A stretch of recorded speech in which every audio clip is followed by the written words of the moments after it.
All right.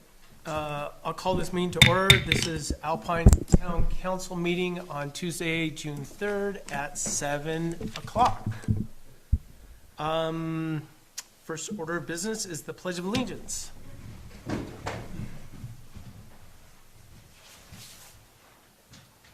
I pledge allegiance to the flag of the United States of America and to the republic for which it stands, one nation, under God, indivisible, with liberty and justice for all.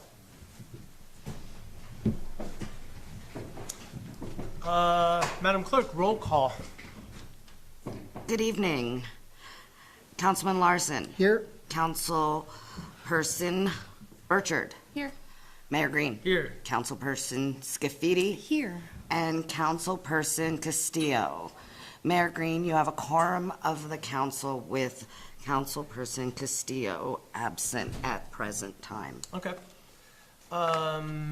First thing is the adoption of the agenda. Do we have a motion? Make a motion to adopt the agenda. Second. Ooh, I think she may beat you. Oh, good. Any discussion? All those in favor of adopting the agenda, say aye. Aye. Aye.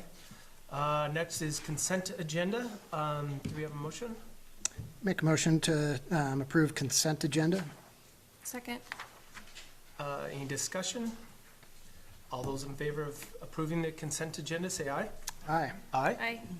Aye. All right, into the mayor's report. I don't have anything really specific tonight. We have so much going on, but we're thankful that we have our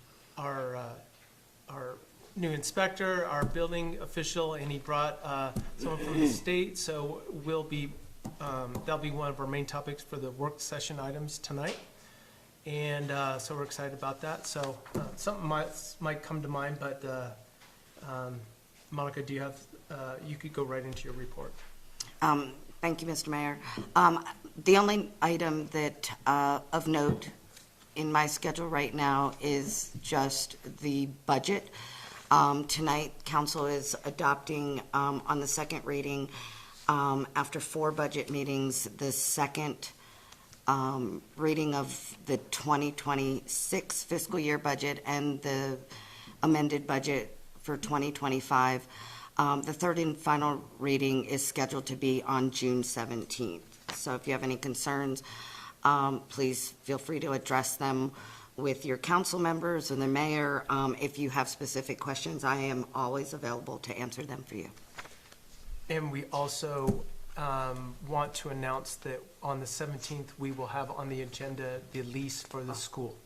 That's correct. So we're ironing out the final details, and then it'll come in front of town council on the 17th. Thank you. That was a good reminder. Is that all you had? That is. Okay. Public Works Director, Craig.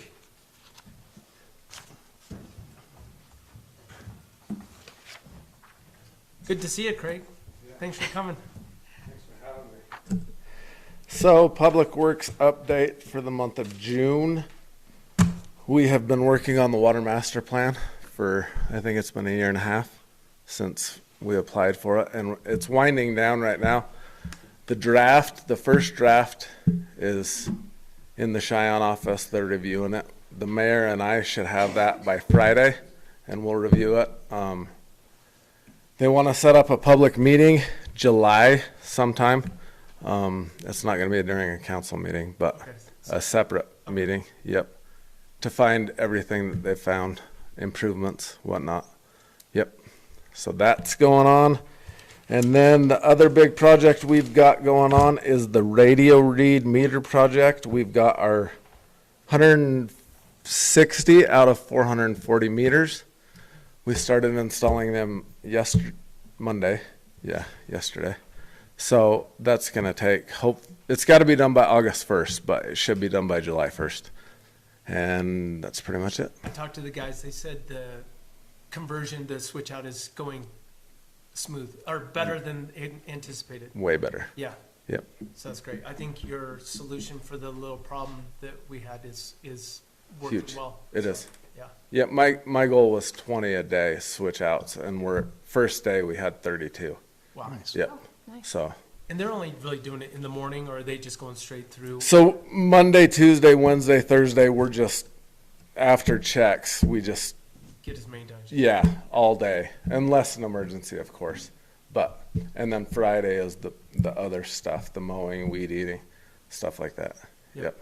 And then Core and Main's supposed to be starting their side of it. They've been having some issues with their plumbers. I'm not sure where they stand on that, but Nate Dorian with Alpine X, he got his vaults in today. There's 11 of them. Yep. So that's going to be another huge deal. There's going to be water shutoffs and whatnot involved, and we're going to make it as quick and painless as possible, hopefully. If you get a knock on your door at home, We it's do. just the town employees. Yep. You don't need to worry. My And if you kids get- almost didn't answer. I know, my kid's the same. Yeah. And if you get home and there's no water, call me, because Yeah.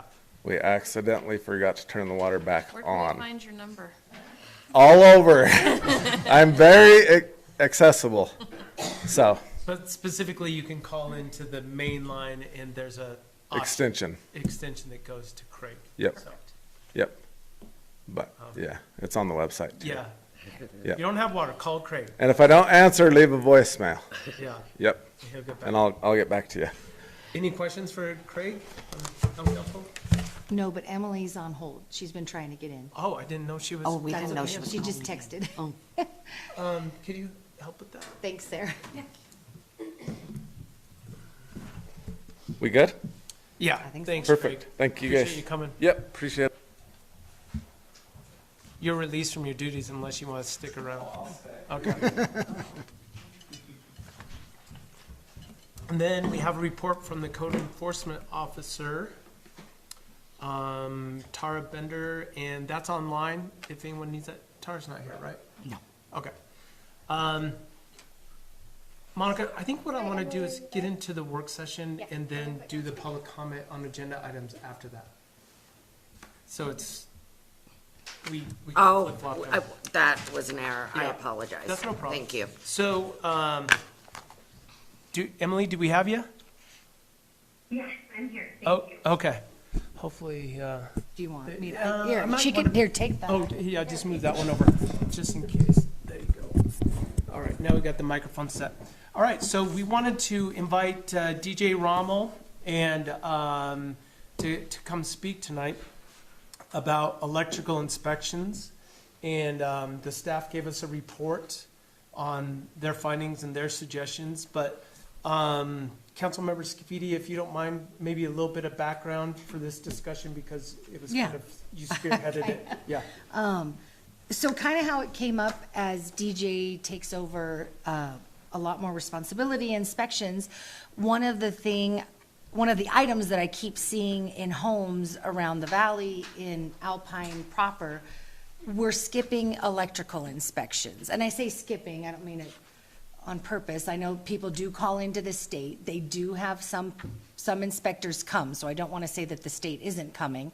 But I feel like part of our health, welfare, and safety is getting every home electrically inspected so that we all know for a certificate of occupancy, as well as for a bank and a mortgage, that we've done our due diligence with the permit money that residents are paying.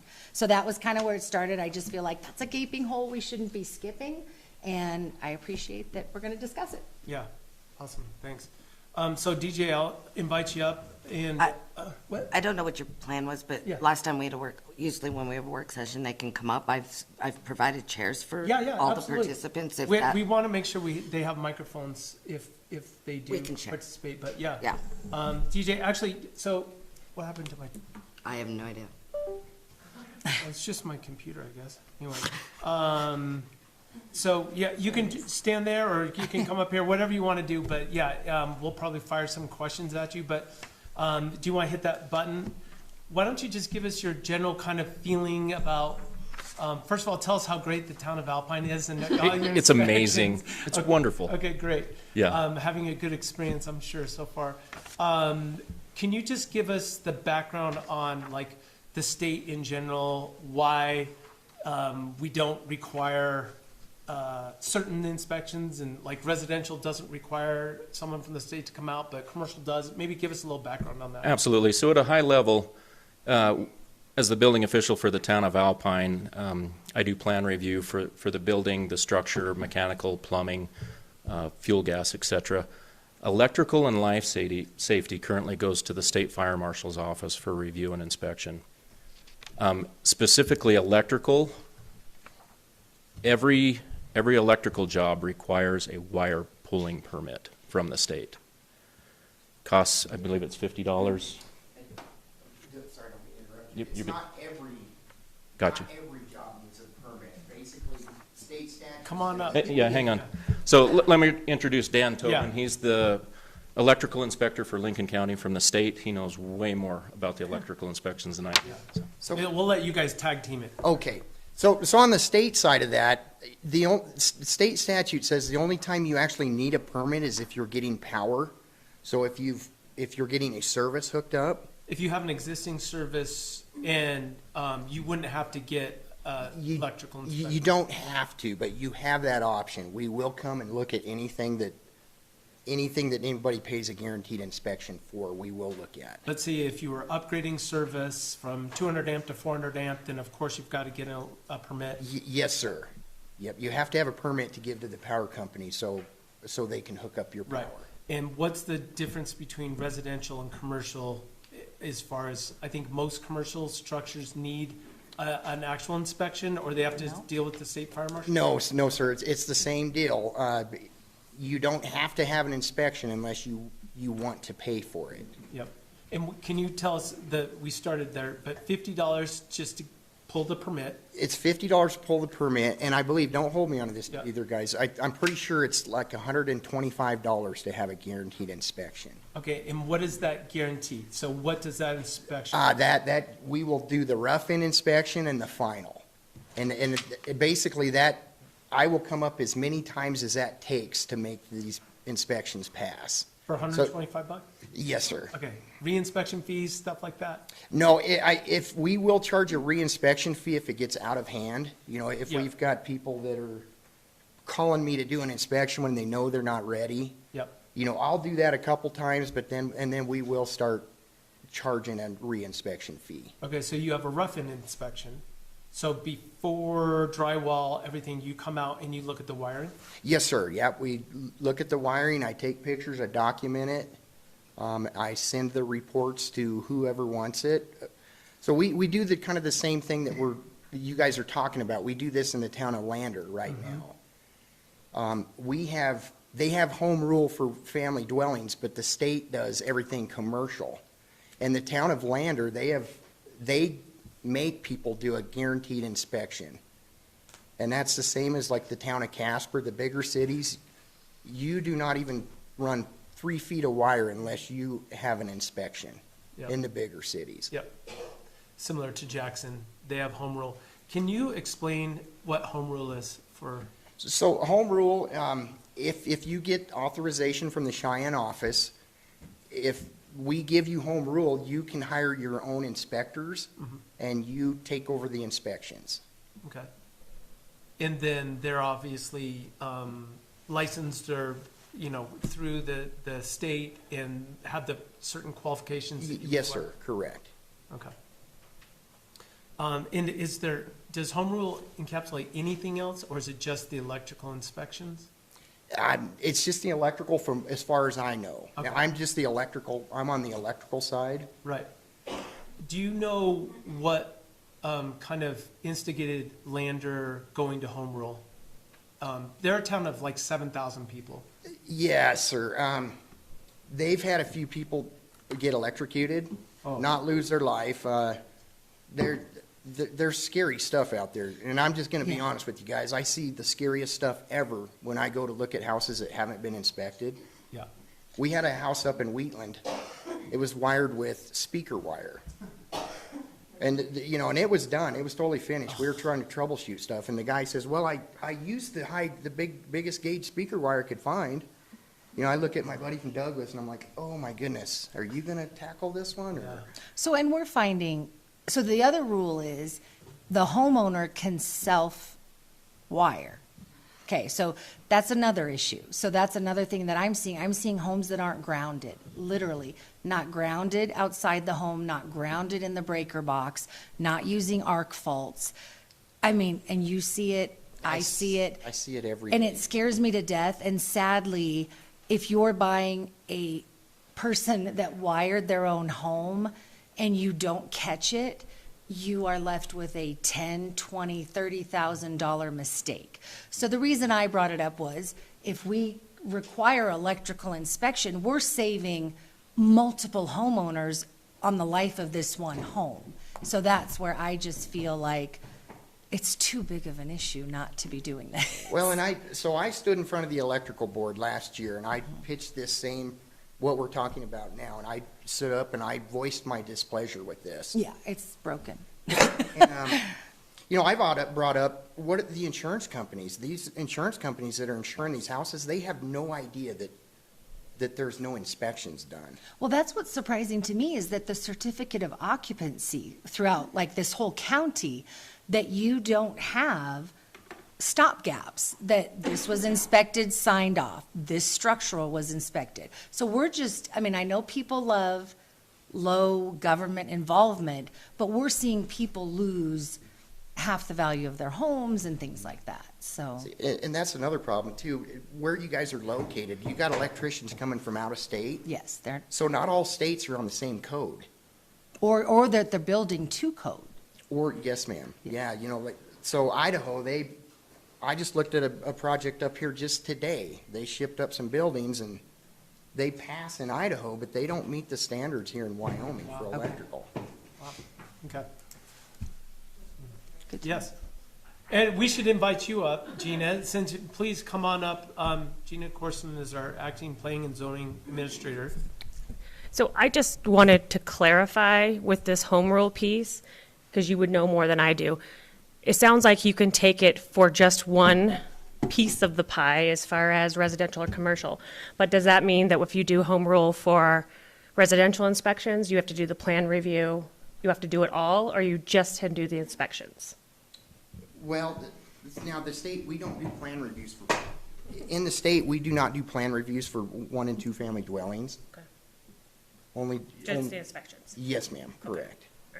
So, So are we saying if it's commercial, that we require the commercial building to ask for a state inspection within the municipality? Can I? yeah, now, Okay. back to you. Back to me. And I'm sorry, this is convoluted, but we're just. It's my recommendation that for any permit in the town of Alpine, Okay. a guaranteed electrical inspection is required, whether the state requires it or not. Okay. And that's what Gina recommended as well in the staff report that hopefully you guys saw. To be specific, well, I'll bring it up real quick, but your findings, Gina, were basically that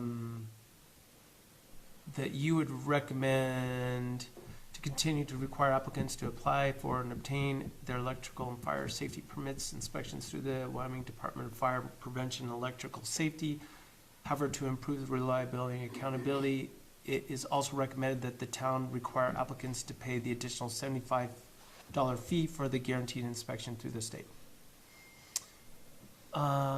Additionally, the town should implement a policy requiring the permit and inspection documentation to be submitted to the town prior to the issuance of the certificate of occupancy and certificate of completion. So those all make a lot of sense to me. Do you concur with that recommendation? Yes, sir, I do. Okay. And I guess, do you have enough Well, inspectors? Oh, okay. Okay, so I'm gonna go to that first. That's Now, fine. let's just say we decide that we want to take your advice and change, I would imagine, the land use development code? Okay, so we'll end up looking at changing the land use development code if this is what we decide.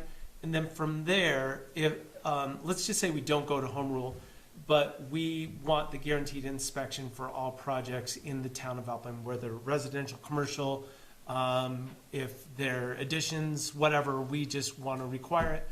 What does that mean for you and your staff? You come out of Casper, you're handling Lincoln County for now. I don't know if you've heard, but Alpine's got a lot going on. So are you willing to be here as much as Yes, that may sir. require? Well, here would be my suggestion. This is how I do it in Lander. We pick a day. I stop in Lander that same day every week. You know, in Lander, it happens to be Tuesday. It happens to be today. Yep. I stop every day on Tuesday. You know, I stop in, I visit with the city folks. If they need me, great. You know, if not, I'll see you next Tuesday. Okay. And too, guys, whatever I need to do and the state needs to do, we will jump through hoops to make this happen. And I promise you that. Okay. I mean, we are short-staffed right now. There's only 5 of us. But we are looking for more help. And we were down to 3 of us a while back, and we still can carry it on pretty good. So with that being said, tell us who, you're looking for someone in this area. Who would be the type of person, or what qualifications would you be looking for someone if you were to hire someone in this area? So you've got to be a journeyman. You have to be able to take your masters, and then you just have to pass all the certs within 6 months, I believe they give you. Okay. So but if you're a journeyman electrician and you can take the master's test, we will hire you. So if we found a master electrician, they would then apply through your department? Yes, ma'am, correct. Okay, so is that what you're And thinking? they would hire, well, Because I have a couple that I want to refer. I was thinking more for this position that covers this region. Yeah, that they would live here. Yeah, and maybe I don't know what this region would encompass. Maybe it's, So, yeah, usually, so the last guy that had it, he just lived down the road in Afton, Doug Okay. Smith. He was 2 inspectors before. His area was Lincoln County, Sublette, and I think he did Uinta also. okay, so he went Evanston, Rock Springs, whatever. Yes, sir. Did the whole- Basically Evanston, this direction. That's great. Any other questions for the group? I'm just wondering if this is something that you guys would like to push forward quicker. Jim, we could certainly do just a standalone ordinance for this specific thing to attach, rather than open up our the whole land use development code. Okay, thank you. That may be the best way to go back. Go ahead, Gina. So I know that Shay, or, Councilman Scafidi was saying that she has some people in mind. My concern with them going through the state and being employed with them is they may not want to cover that whole region. They may just be volunteering to do this area. So, but it sounds like we can just take the inspection piece off as long as they meet the qualification. Is that correct? They don't have to actually be employed by you. They would. You can basically you'd be getting home rule. So Then we'd have to go to home rule. Okay, that's the catch right there. Okay, Yeah. thank you. But under the state, you have to notify the state and get permission to go home rule on the election. Yes, sir, yeah, correct. Can I ask you another? So are you aware of any incidents that have occurred that have been caused by faulty electrical in Lincoln County over the past year? I'm not aware of any issues that's happened, but I will be honest, I've seen some pretty scary stuff within probably 5 miles of this building. Yeah, but scary stuff versus something that's actually caused a, No, sir, nothing that I know of that's caused A any fire. fatalities or fire, nothing like that. okay. There's no doubt that there's a lot of scary things that have happened around here, and if we can try to mitigate those for sure, I think it's something we should consider. In fact, if we could get it done sooner rather than later, maybe that's something we should also look at. I know there's a few other things that we've been discussing about the land use development code that we'd like to hit as soon as possible, so. Yeah, there's getting to be a list. Yeah, we have a list. So I don't know if we would tackle that right now. If we could get something on the books sooner rather than later, then it sounds like it's important enough that we should consider it. I mean, Gina and I could look at what the timeline would be. Yeah. But in truth, I mean, regardless of which way, I'm sure we could have something for you for the next meeting if you would like. Yeah. There's one other person in the audience that I wouldn't mind bringing up. I hate to put you on the spot, Senator Dockstetter. Oh, jeez. Yeah, everyone. Dan, do you mind coming up? Because I have one quick question for you. Do you mind pulling off your reporter hat and putting your other hat on? Sure. Okay. Now we get to put the questions to you. From the state level, has there been discussions about requiring certain inspections like this from the state level? No, but if you're interested in preparing some statute, I can have something rough draft up if you're looking for more strength in home rule. Yeah. My other question is, I know the town of Alpine is really, well, I guess Star Valley Ranch also requires inspections. Alpine and Star Valley Ranch might be the only two municipalities in the county necessarily. I shouldn't say that. I think we're one of only a couple that do. Obviously, the county does not require building inspections. Do you think there's any talk at the state level of requiring building inspections for the entire state at any point? Under this current legislature, no, that would be adding employees, and that's what they don't want to do. Right. That's Okay. my perception of how I see it right now. Well, and you would know. But happy to, if you want to strengthen home rule, happy to run a statute on that. Well, I think we need to learn more about it, whatever, and we'll have these discussions, but I appreciate you coming up. Anyways, any other questions for the group? Do you want to hear from the Planning and Zoning Commission? Yeah, if they have any, I would take, anyone from planning and zoning want to make any additional comments? I think we're kind of close to wrapping up, but I think it was a strong case for the reasons why we should require this. And I mean, for $125, it seems like a really small price to pay to kind of get what we need. And then we should also consider the other options as well. So anyways, no decisions are made here since this is a work session item, but appreciate you guys coming. And yeah, thanks for, hopefully you're staying close. Dan, you're not gonna, okay. But appreciate you coming. DJ, thanks for coming. And Gina, thanks for sticking around. Yeah, you can go if you want, unless you want to hang out for all the rest of the excitement. But anyways, that will conclude that discussion. I also wanted to talk about the housing for the sheriff's deputy. Things have kind of changed over the last few weeks.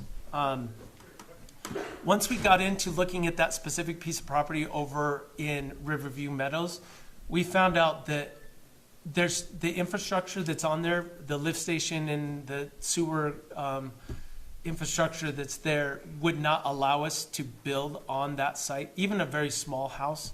So it was brought to my attention, and I think I knew this, but the town of Alpine also owns 1.5 acre piece of property over kind of in that general area, but over by the Red Barn.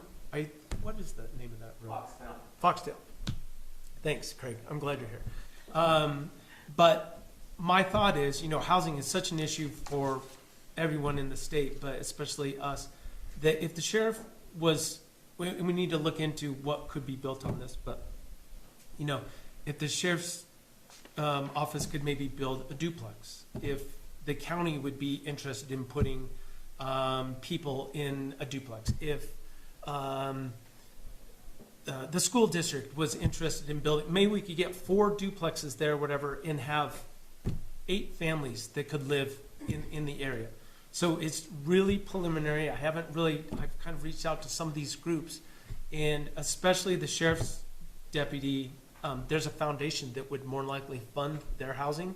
So whether it was a single family resident or a duplex or whatever, I think they would be able to make it happen. So I wanted to give you guys an update, let you know, open it up for discussion, see what people think.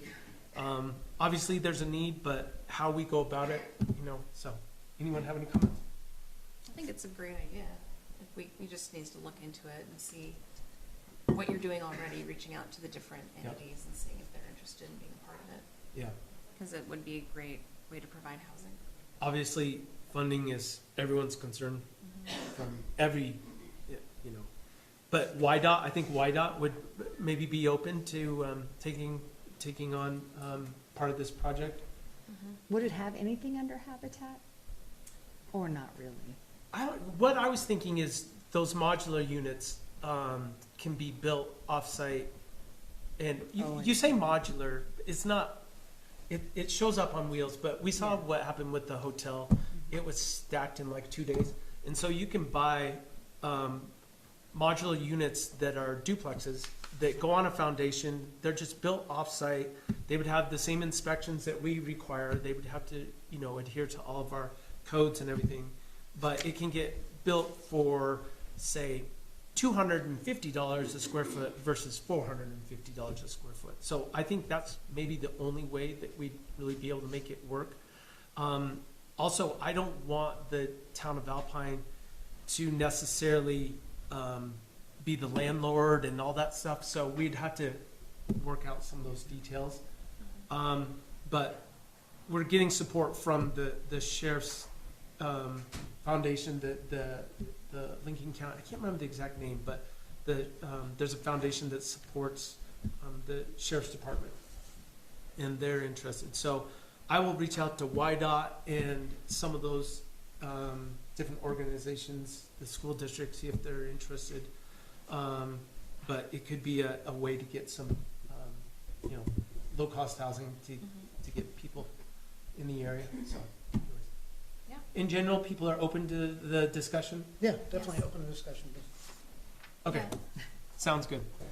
All right, we will now move on to our action items, and first we will have a public comment time frame. That this is something new that we've been doing for anybody that's new to Town of Alpine Town Council. So we open it up to public comment on any agenda item, 3 minutes apiece, 20 minutes. And if someone would like to come up and talk about anything that's on the action items, more than welcome to come up. There may be discussion from people that are related directly to a certain action item.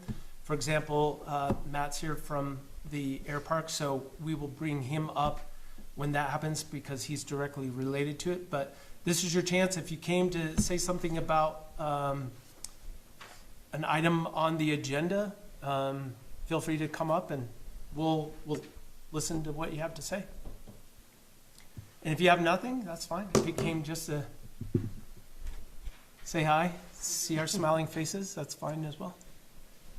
Anyone want to come up? Okay, so we'll move right on to our first action item.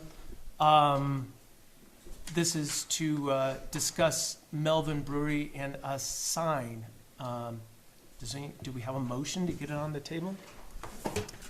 Make a motion to authorize Mayor Green to negotiate a lease agreement with Melvin Brewing Company for the installation of signage on town-owned property, with the final agreement to be presented to the town council for approval. Second. We have a motion. It's been seconded. Discussion. Okay, so this came up really before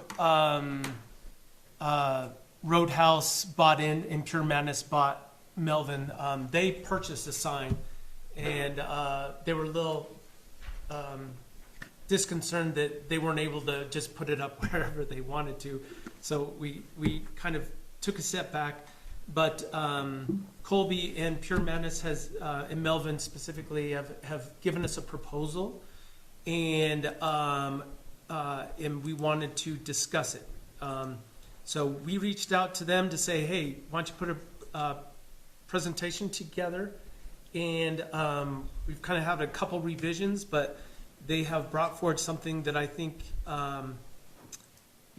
is definitely something we should consider. So at this point, Colby, if you don't mind, do you want to come up and just kind of go over your thoughts and some of the history behind it, why it's so important to you?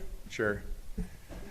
Thank you, Mr. Mayor, members of council. My name is Colby Cox. I'm the owner of and CEO of Pure Madness Brewery Group, which is Melvin and Roadhouse Brewing Company. So by way of history, I guess what I gleaned during our due diligence, and then I think I did attend a hearing here at one point when Frank Magazine stood up here and presented a sign. I didn't know what conversations had taken place before that, but it appeared that council was relatively surprised by the proposal. I think he said, look, we've already bought the sign. It's here. It's ready to go in. And then I guess was asking for forgiveness rather than permission or something like that. So, that is not what we're trying to do here. We do have the signage, some of the signage that they had purchased and wanted to put up. And we've been involved in this process a little bit along the way. We looked at the some of the signage that was available over on the corner right now. Where the clinic is. Where the clinic is. When that was kind of broken up into multiple businesses, we didn't feel like that was really going to serve the purpose we needed, which was to create a landmark that was easily seen by everyone. I think the issue we're trying to mainly address here is that it's a little bit chaotic, especially in the summer, with people trying to find Melvin.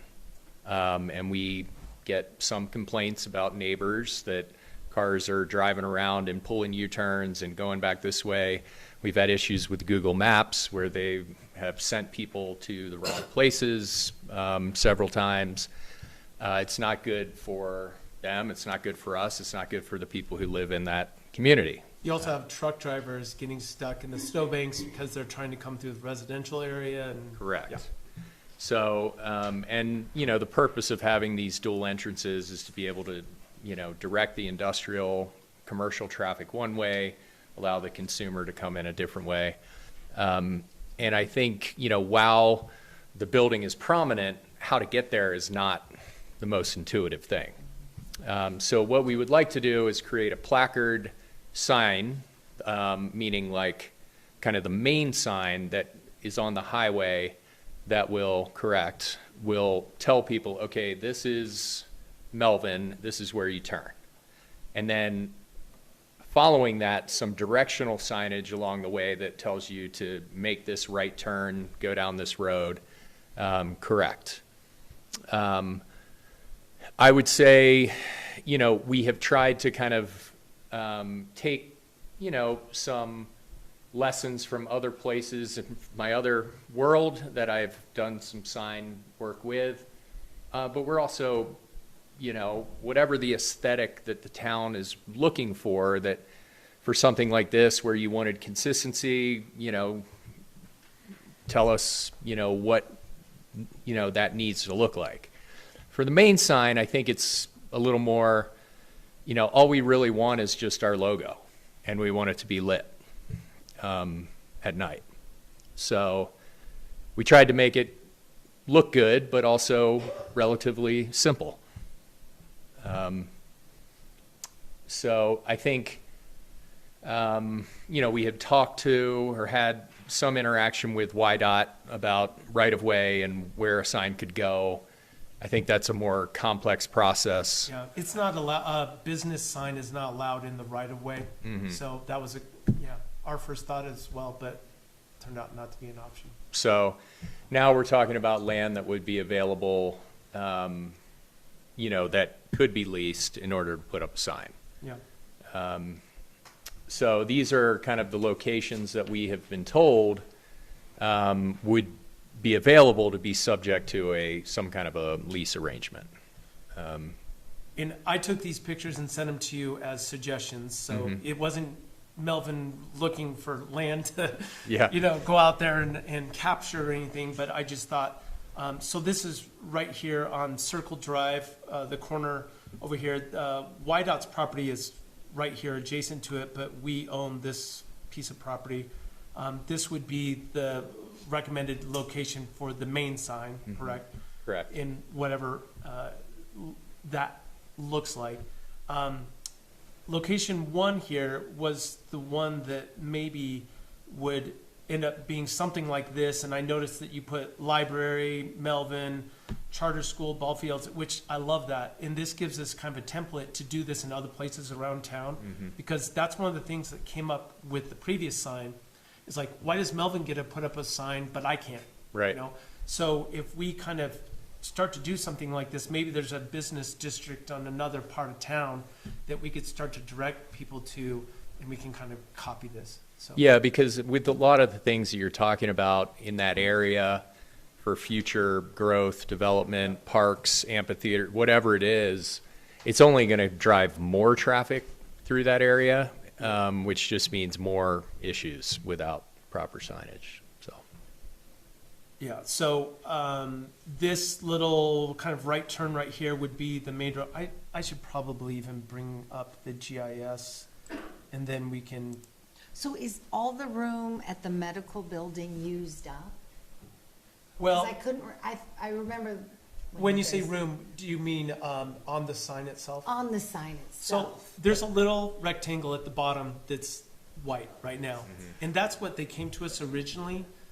And for this little thing, and my take on it was like, it's not gonna serve the purpose that they want. If we're trying to direct people to Melvin, that little sign, although as much exposure as you would take, I'm sure you would go for it. Yeah, I mean, there's a couple things with that sign. One is now the location is like all the way at the bottom. Two is that it is, a little bit crowded with other signs. So I don't think it's going to have the impact that we want. In some of those signs, I don't think all of those businesses that are on that sign are actually in that area, correct? No, I think they are. They're all in in that the building. They are in that building. Yeah, they Okay. share, there's multiple businesses. And my in there. brainstorming was more that like, would the sign fit over there? Because I just keep thinking of plowing and the way that snowmobilers go down the side of the highway. So I felt like if it's closer to that other parking lot, would that make more sense? One, for pulling power, but two, I mean, a standalone sign, but just, So to talk about a couple of the things you just mentioned, and I talked to Craig about these, we could ask him about the plowing. Craig and I went out there and looked at all of the corners in this area, and this is the one that he did not push snow up onto. I can, if you want to hear from Craig, you can. I trust. But there's also power box basically right here. If you look, not right now, but if you go out by the parking lot, there's a big transformer box here. And basically, we just have to pull power from there. So obviously, you would be willing to do all that. Correct. Yep. Purchase the sign, put in the power to the sign, Yep. things of that nature. Yep. All that would be our expense. Okay, so let's just look at the map really quick. The areas that we're talking about, the main area would be right here for the kind of the street sign. This is I think this is the big sign that he's talking about. Putting another sign right here, I guess this Yeah, I mean, could be a secondary location. I think there might be power there as well. I think it's not a bad idea to keep them separate because there are so many different Yeah. things happening in that building, to not confuse it further by adding a Melvin sign to it. You'll have people showing up for the tap room there. Right? Yeah. This is it? Is this where we get our drinks? So the next one by the library, let's just make sure so this location, I was thinking someplace, maybe even over here with the directional sign.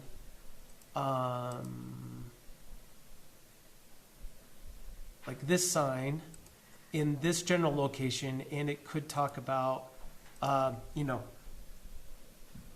charter school if that happens, ball field, maybe it's up around the corner, Melvin up around the corner, library right here, child development center is up around the corner. So, this would work well there.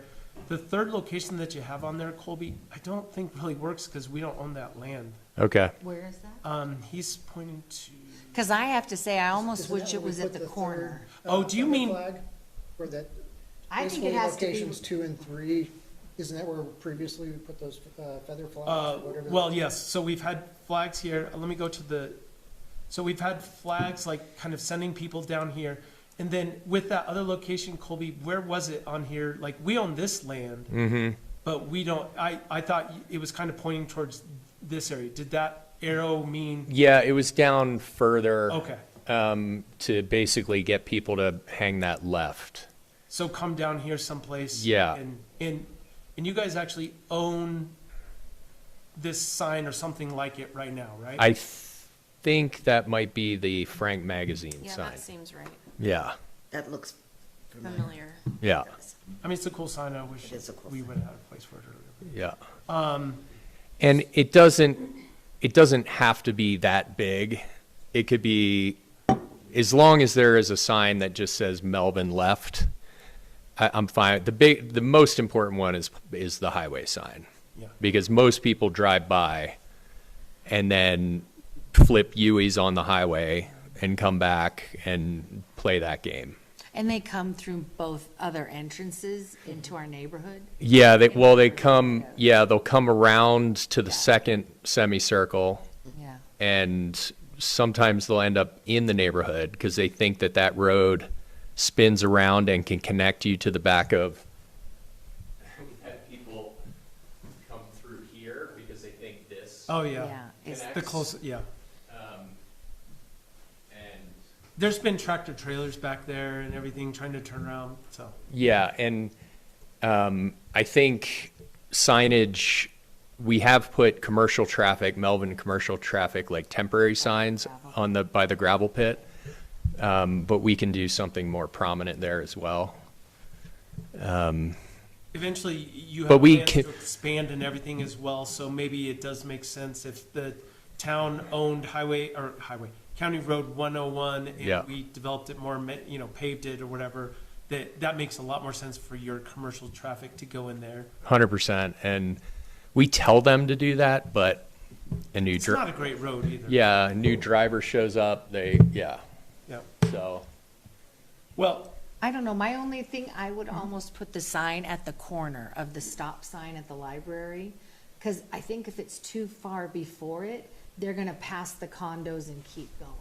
But which sign? right at the corner of the library, where you said, I'm saying, put it, Go back the- to right the there. GIS. Oh, back to the, yeah, just on the corner at the library. Yes. Oh, right. So we went and looked at that, and that is a location that gets a lot of snow from the library, and, It's real tight there. Okay. yeah, all, snow from the road goes that way, and snow from the library gets pushed up there, so it's really not a great location. But this, let me see if I can show, see how this kind of is a pie shaped, and gets really small here, but there's more space here, so that's why I was thinking the directional sign goes here.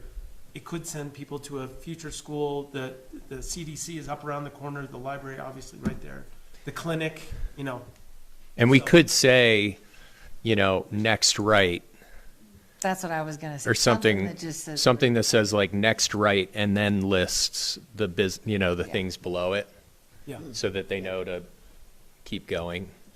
We haven't discussed this at all, but if this ever became, let's just say, a business district down there, this sign may not serve the purpose for all the other businesses, but eventually, does it make sense from your perspective to have a sign similar to the one over there that has Melvin as the big cornerstone business and then other businesses below it?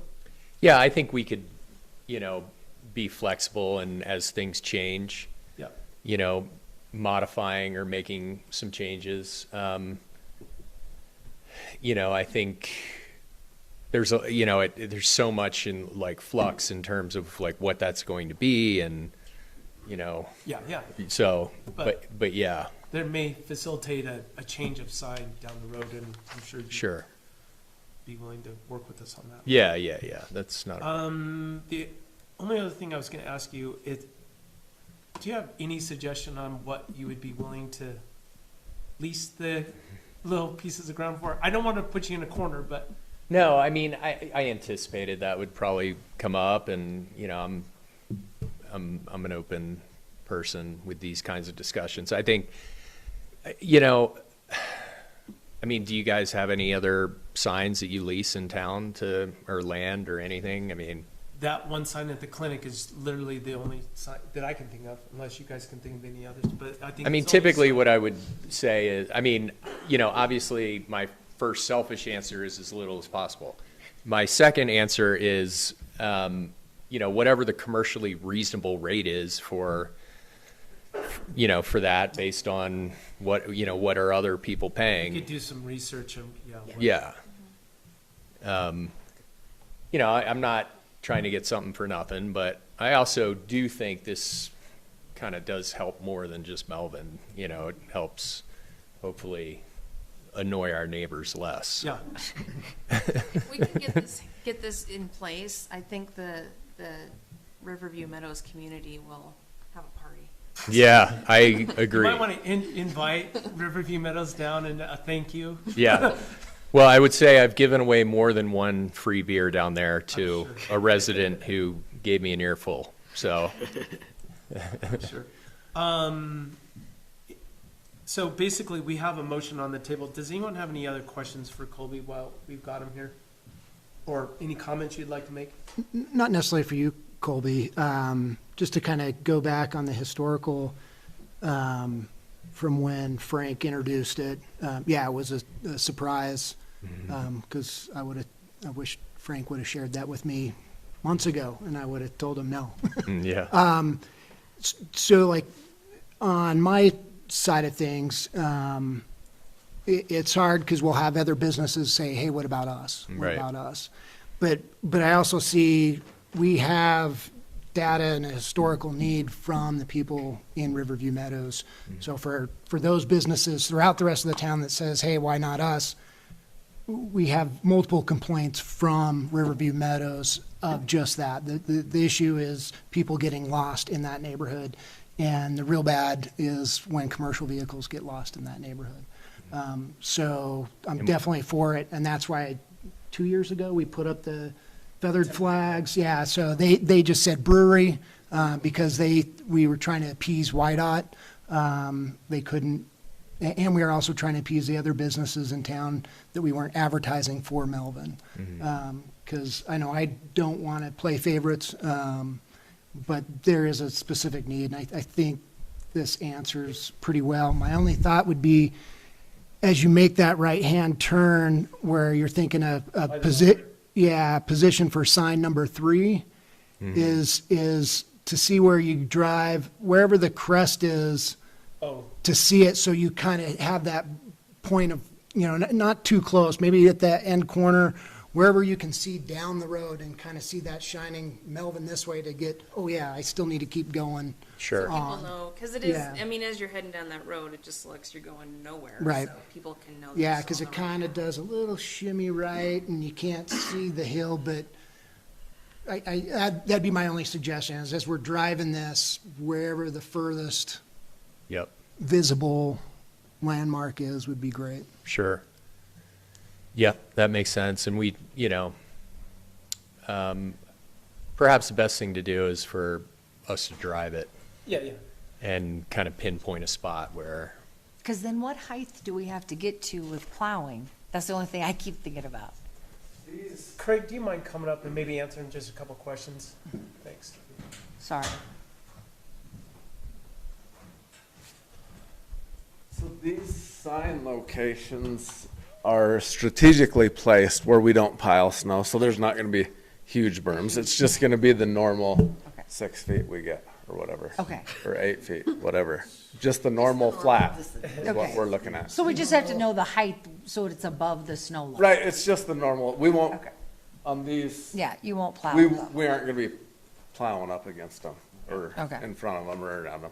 Well, and during a big storm, maybe there's some snow that's pushed up, but by the end, you're going and cleaning up, Right. entrances and stuff anyways, so, Yeah, I Yeah. don't think that would be a these good problem. spots aren't like Okay. push spots. Yep. You're like, not that. Yep. Pat Any other had a questions for question. Colby? Pat. Oh. Any other questions for Colby? just so I understand the process, so if the motion gets approved, then we can engage in a conversation, do some research to negotiate a lease, and then we would come back for the lease approval. Yep. And then would we simultaneously be submitting for sign approval with the lease approval? Or would it all be, is it all one?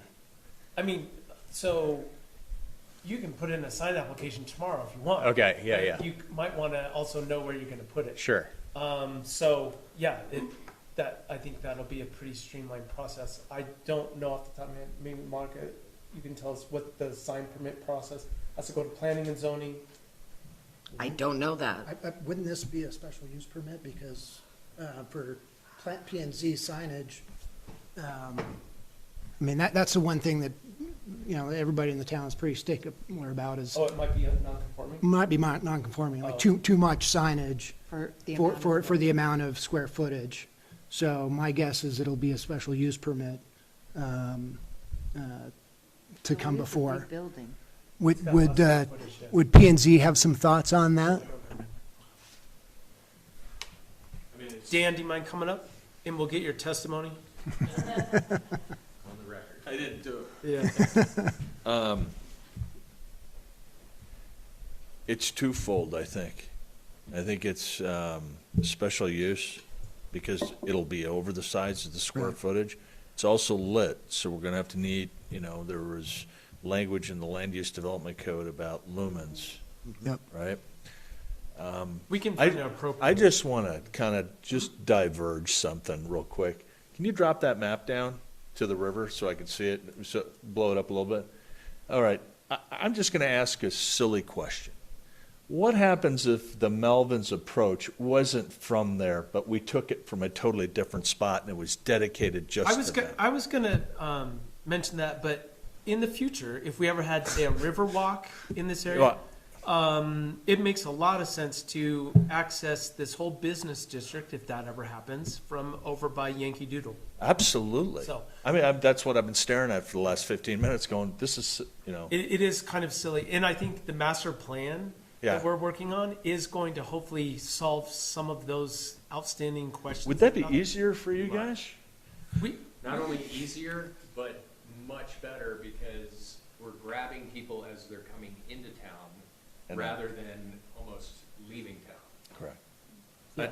And so will eventually be multiple accesses to that piece of property, I would imagine. That's all I got to say. Yeah, no, thank you. Thanks, Dan. And Pat, you had a quick question? I have a quick suggestion. Yes. For the sign out by the highway. Uh-huh. Is to put the distance from the highway to Melvin's, so people realize how far it is. Great suggestion. Good idea. Great suggestion. Turn down here and think it's They can turn on their odometer and say, oh, I've got 0.7 miles to get to Melvin on this road or whatever. That's a great suggestion. And I'll just say to Jeremy's point, the one other thing, if people start saying, well, what about my sign and what about most of the businesses in town have frontage or visibility from the street. I mean, we're one of the few that's kind of like way out in the middle of nowhere off the highway. So there's a little bit of a difference there. But. Unless you got that elephant paddleboard. Yeah, there's no directional signage needed to come across the lake. Everybody knows where we are. Yeah. And we might have people in the community that would prefer you put a helipad in as well, but to just say. Search and rescue, yeah. Yeah, anybody. Yeah. Boat dock for sure. Anyways, I think that's probably enough on this topic. If anyone has any further comments, say them now, but yeah. Has it always been, because I'm learning, 6 months in, we always authorize your negotiation of a lease agreement. Have you guys as a town council ever been just part of the negotiations, as I'm trying to learn more and more? I can't talk about the history. All I know that since I've been here, Councilman Larson, how has it been in the past? I'd say it varies project to project. So there's some projects where previous administrations just took it upon themselves working with either Jim or previous attorneys, previous engineers, kind of going like that. Or if it was something new, fresh, and completely raw and didn't know where the council would be, first have a discussion, get a bunch of ideas with that discussion, go back to the drawing board before, I's are dotted and T's are crossed, and then come back to it. So it really just depends. It depends on the situation. Yep. Okay, because I'm wondering as I go, like, then the lease agreement comes back, but we haven't had input. Well, I will tell you, if you have any things you'd like, just come to me. It's really an effort to streamline the process. Instead of having 5 people having to meet with Colby and discuss terms of a lease, I think it's much easier to discuss it. And as you've found out with other leases that have come in, we've talked about it, negotiated it, we've sent it to you guys, so you have all the information that comes back. I'm more than willing to take any comments, suggestions on what we should do through this whole process, but I think it's just nice to have one person that can you know, Point of Colby can, contact. Yeah. Colby can call and say what's going on with this or whatever. So that's I think a good background on that. And it's always come down to usually just that. You know, even when it's been a collaborative, the end product before it is voted on, the end product was usually designed with the mayor and the applicant one-on-one. Okay. Sounds good. All right, seeing there's no further discussion, all those in favor of said motion authorizing Mayor Green to negotiate a lease with Melvin Brewery for town-owned property for signage, say aye. Aye. Aye. Opposed? Hearing none, motion carries. So, Thank you very much. yeah, thanks, Colby. All right, we'll move on to the third reading of the speed limit ordinance. Okay. Do we have- Motion to approve third reading ordinance number 2025-008, speed limit ordinance. Second. We have a motion, it's been seconded, discussion. Madam Clerk, has there been any changes on third reading to this document? No. No changes. Craig, we've had no one call and say they want a different speed limit in front of their house? No. Okay. Is there any discussion? Nope. All right. Wait, there was. How does it because it goes by your house? Real quick discussion. Come on up and tell us your name.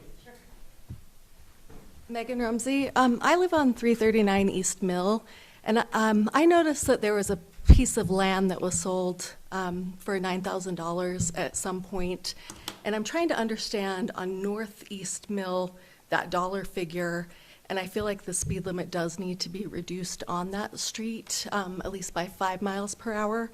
We're getting a lot of industrial trucks that are going from the building that's going behind the park, those apartments, and instead of maybe going the more predictable route, they're going down our street.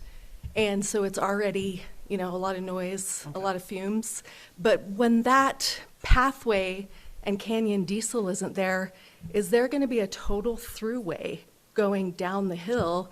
And if so, that's going to be highly problematic with, I feel like there needs to be a discussion about, if we're looking at all these throughways, it's time to talk about whether or not motorcycles and side-by-sides should be on the streets of Alpine. I know that's an unpopular. Okay. Well, we're not going to talk about that right now. Well, if we're having this discussion, Well, it's this a is the big part third of- reading of the Sure. discussion, and I think that might be a little late for that. I can't speak to the $9,000. I think Mr. Sanderson might be able to. I don't know what that's The regarding. Luthi purchase next to Canyon Diesel. Okay. I can It- bring it- your notes up on it. It- Okay. It's something Sounds- that yeah. we can look into. Thanks, Megan. Okay, so too late to discuss speed limits in front of our houses? Smell 20. Well, I mean, we've been discussing it for the last several weeks, and that's why we put it out there. We got no feedback on this. This is the first we're hearing of it. It would have been does anyone here have any? Well, I don't know. I mean, Feeling on Craig that knows. strong? Was East Mill just the typical with that area? It's been 20 miles an Okay. Okay. Okay. Right. I'm gonna. But not in four. You have to. Is East Mill this one right here? Yeah. Yeah, Yeah, so and if you go where 34 is, right by Canyon Diesel, it looks like there was a purchase of that throughway for a well below market value. And so just kind of curious if there's Oh, if going to be a that'll be road coming that's that way. going to be going through there, because I've heard that that's going to become an alley, and that's going to be a major problem. Oh, if this that's- right here? Yeah. So Yeah. This, I think there was don't know for sure, but, it was sold to Canyon Auto, I believe, back in the day. Wasn't Oh, I'll too have to far of a figure day. out. Okay. This might be the, I think this is the one she's talking. Just to the east of Canyon Auto. It's right here. 34 after the blue, yeah, in that area, there's kind of a bunch of junk. So that blue thing is a utility easement for the town of Alpine. We have a water line that goes right to the top of the blue, and then it takes a left. Okay. So that's what that's for. There will never be a road through there. Okay, Yep, so it's a just for utility. water line. Okay.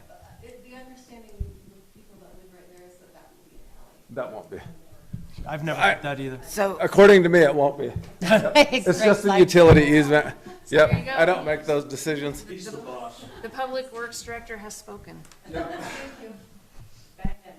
Does anyone have any feelings one way or the other about East Mill? I mean, my only thing about East Mill is it is coming right off of Grays River Road.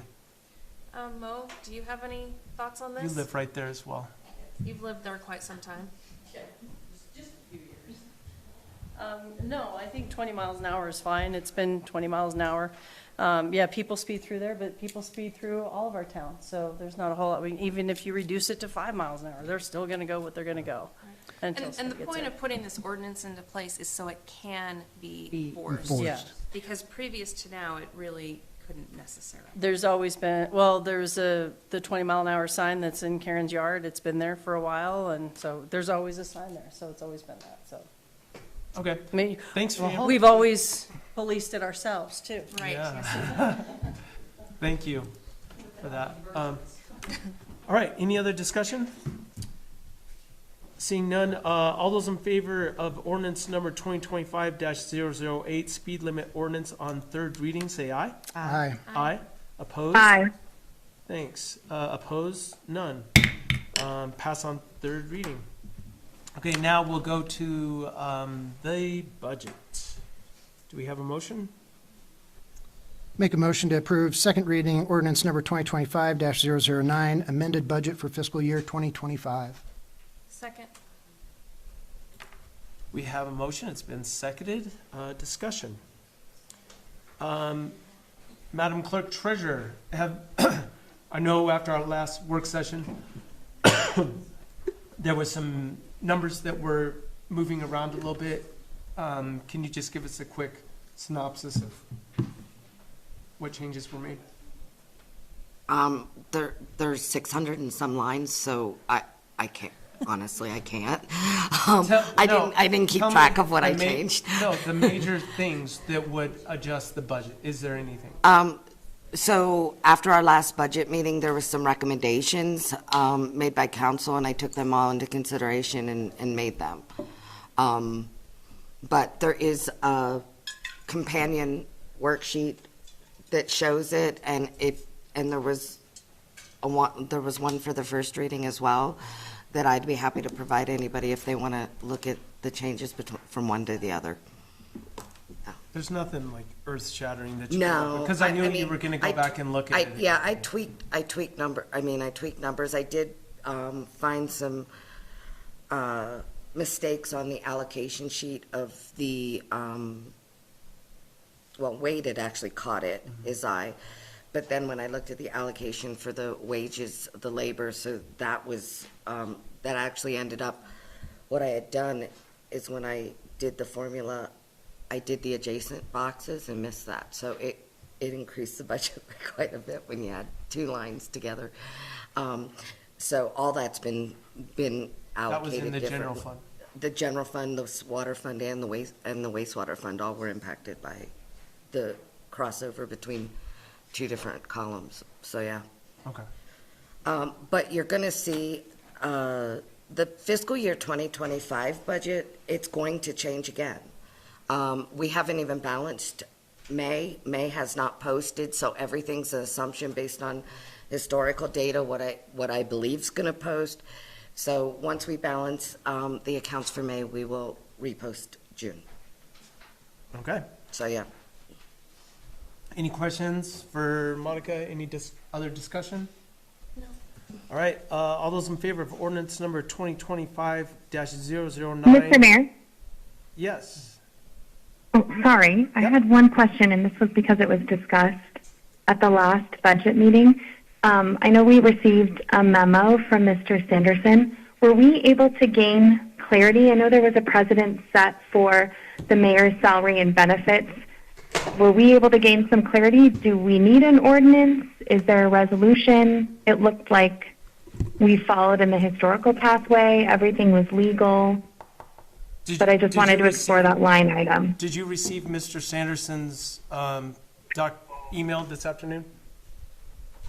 Yes, and it said, the prior mayor was placed on the town's group health insurance plan despite no ordinance or resolution having been passed to formally authorize the additional benefit. But then it went on to explain that the insurance policy constitutes a private contract between the insurer and the town. So is that how it's left? Is that how we leave it? Ms. Castillo, so if you go on to read that, according to the recent former counsel for WHAM, Yes. this is not a unique situation in the state of Wyoming, and how he counseled and Right. interpreted this is that the compensation is separate from the salary caps in the state statute, and that the contract between the insurer and the town, if they deem the mayor an employee of the town and allow him to privately contract, or the town to privately contract to him, then that is, I guess, when you approve that insurance contract each year, you are approving Right, additional compensation. Okay. Okay, and the only thing I have, I may vote nay, so don't be offended, but normal healthcare compensation is 20% of our salary, maybe 25. This compensation is at 90% of the salary rate. So that's the part for me. Well, the salary rate is well below market value for a general salary for a person. It's Yeah. just capped by the state, and that's all we can do. That's capped by the state, If we so could pay more for the amount of time the mayor Yeah. spends doing this job, we would, I believe, but we can't. So that's where it comes into play. And since you brought it up, why is this even an issue? I'm looking at every line item. This is 2025. I guess I'm looking at 2026 that we're 2 million over budget.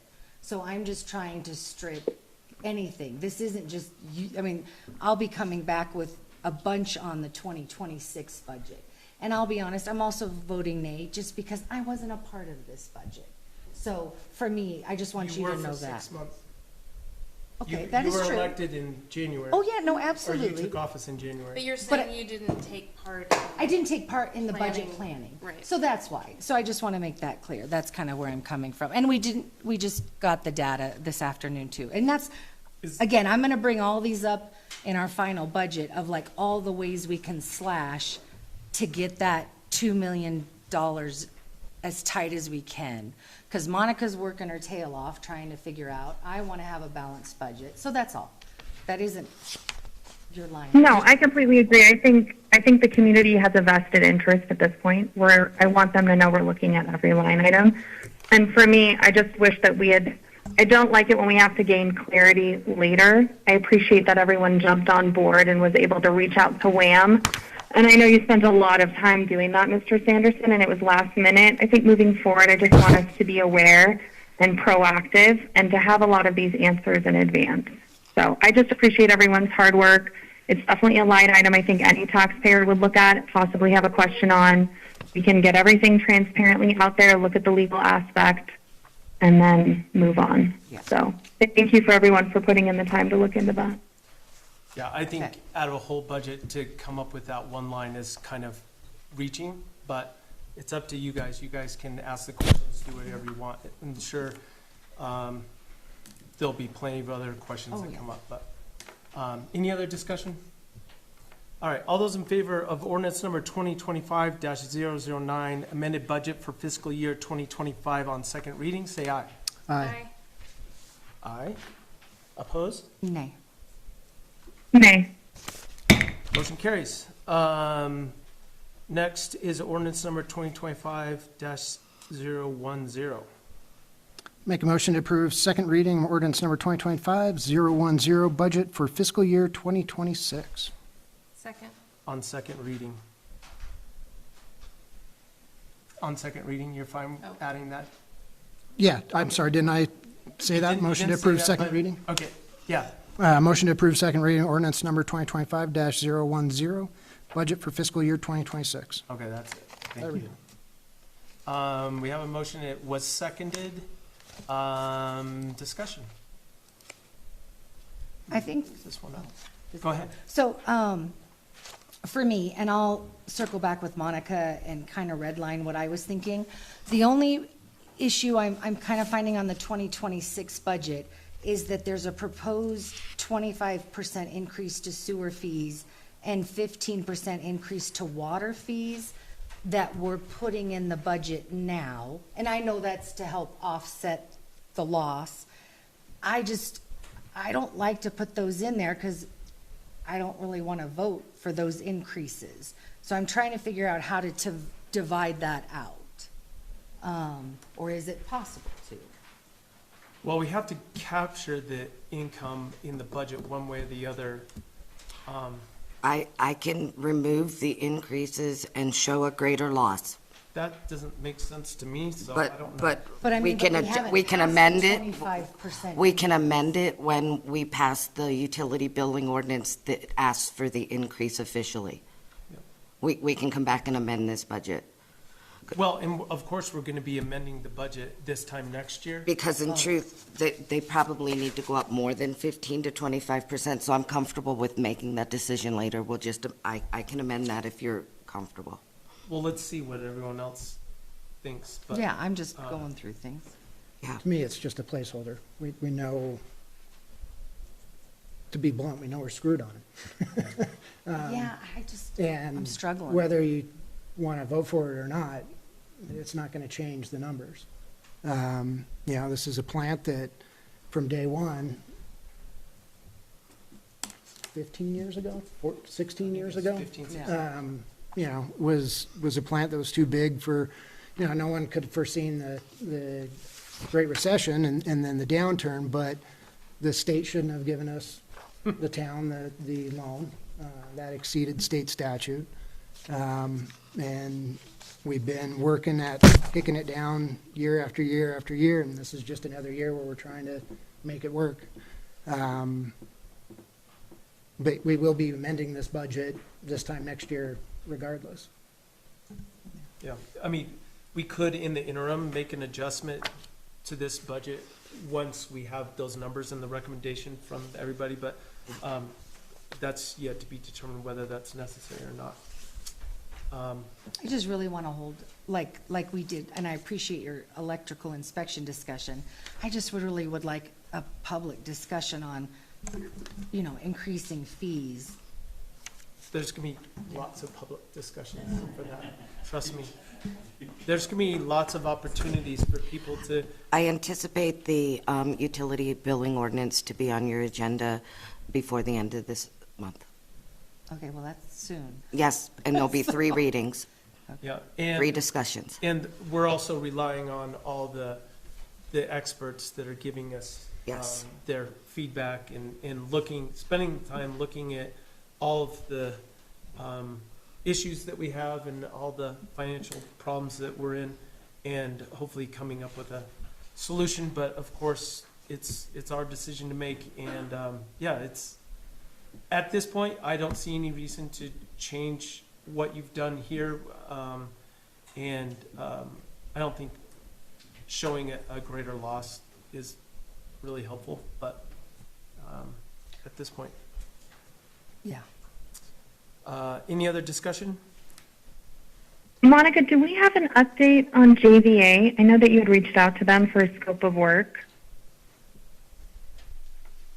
For a workshop on the wastewater treatment plant? I have not received updated estimates from them. However, I did receive information that in the event that we don't need that piece of equipment, Cambrian is not interested in purchasing it back, and that means you're stuck with the $1 million piece of equipment regardless. Okay. If it's used or not. Were they given a deadline, to your knowledge, on when they needed to respond? No, they were not given a deadline for the study, Okay. but Okay. we still may be able to operate the pretreatment facility without the piece of equipment. But again, Cambrian is the opportunity to sell it back to them, even at a loss. And they are not interested in buying it. So, I mean, not that there might not be some third-party random thing, but I mean, it's probably a shot in the dark. So the JVA study, although it becomes appropriate for how do we run the plant, how do we operate it, what is the most efficient way to operate the pretreatment process. It does not provide financial relief for the sewer department. Yeah, well, it's Okay. ongoing discussion, and we'll always keep that as an option, but they haven't, I think they've had some turnover in the Yes. executive branch there, Yes. so, or whatever you would call it. They're senior level people, and so Yes. I don't think much has happened as far as that's concerned, but. Right. Well, I'm still hoping that we can really dig into that fund because that is the one where we're seeing obviously the most time we're going to need to put in to find a solution. And Emily, So I think, for me, I'd really like to hone in on that workshop. And Monica, you've just done an incredible job no, I agree making with sure you. that our capital outlay and projects were correct. Sorry, go ahead. That workshop that you're discussing, I mean, we need to, I'm more than happy to discuss it at the next work session. The fact is, this budget is going to have to be approved on third reading before that work session happens. So really, there's not much we can do about the situation that we're in, so. But I do agree By- that deep dive conversation does need to happen. And I think there's a lot of people that need to come to the table. You know, I know you've talked to some really good resources, Emily, but we have additional resources such as Lee from MAPS who did the studies on rates. We have Jorgensen who's been assisting us with the revamping of how we calculate rates. I mean, so I do think that's something that's just going to take a little bit of planning to get all those people in the same room at the same table at the same time.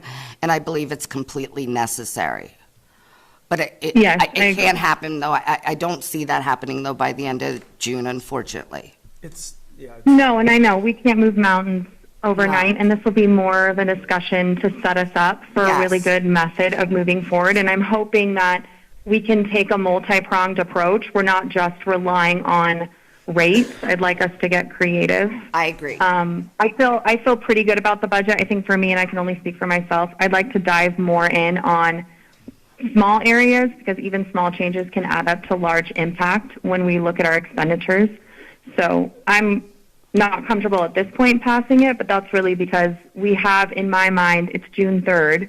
We have until the end of June by statute to really dig in. And if we need to start having an extra workshop to look specifically at each fund and spending, we can do that. So I would just like to donate more time to that and looking at areas that we could potentially reduce, even if it was just for a year.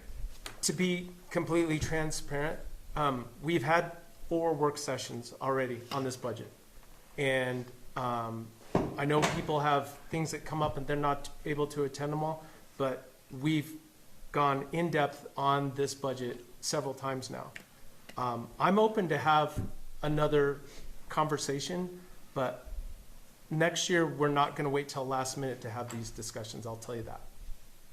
So, with that being said. I completely agree. I'd love us to be proactive, and I know that Wade is going to help us with a better procedure moving forward so that we're not just breaking it up by fund, but we're specifically looking at what we'd like to do.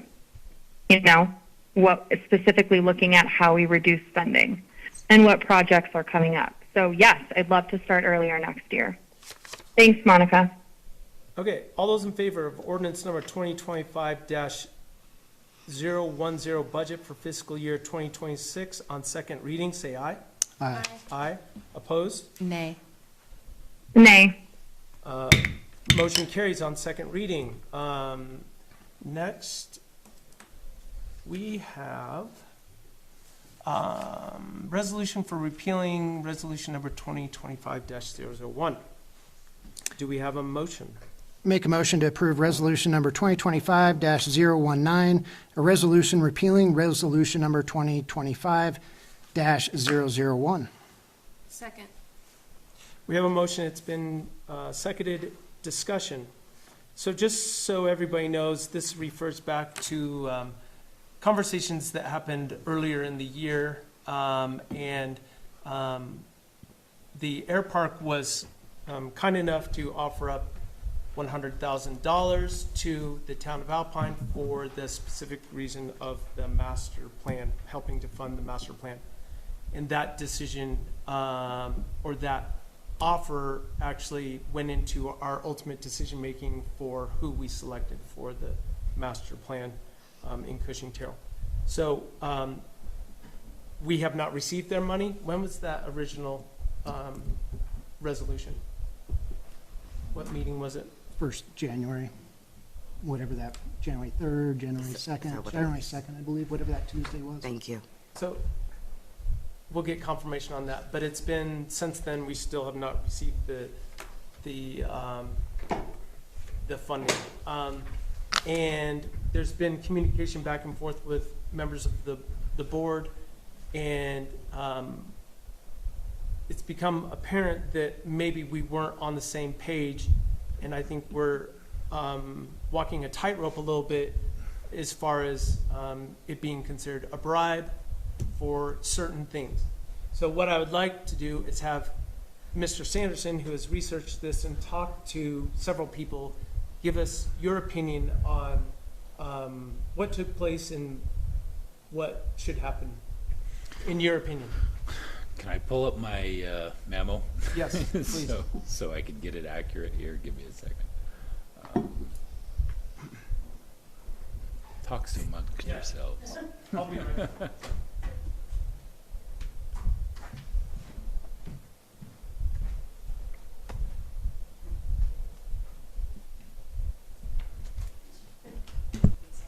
I know. All right. We'll wait for the mayor now. Yeah.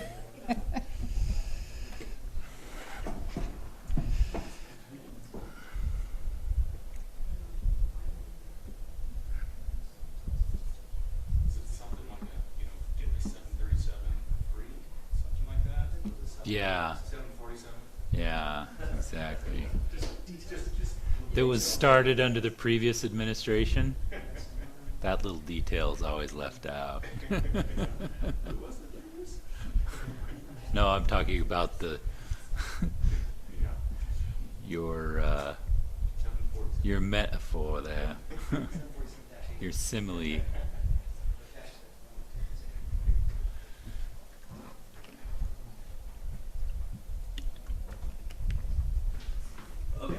Okay. So basically, the town, one of the specific statutory authorities that a town has is to receive gifts. And so in this situation, the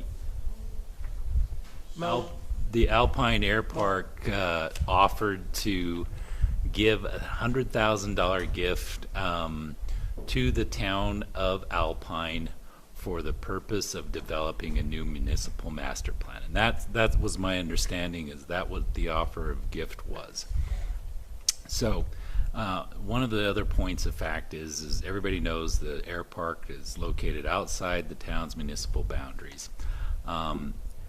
However, since then there have been some requests by representatives from the air park that there be certain conditions attached to the gift which would specifically protect their interest as far as their asserted flight paths into the airport.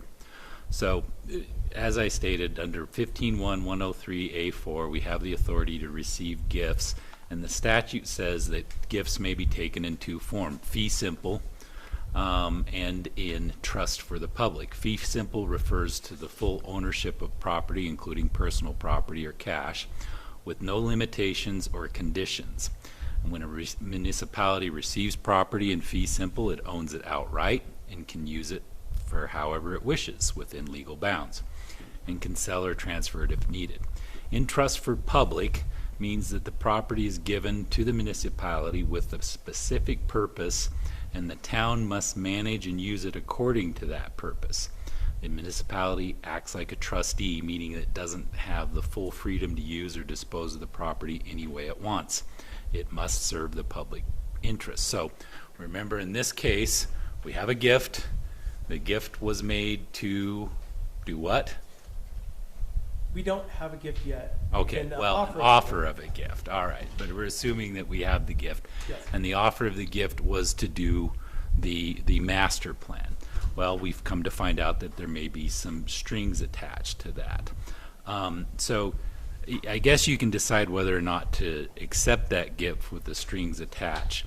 But in accepting the gift, that doesn't mean that you're giving up your municipal legislative authority to or regulatory power to a private entity. And I think that's the main thing, is when they give the gift, they need to have the understanding is all right, they may say it's for this purpose, but they can't control how it's spent once it's given in that purpose. Okay, so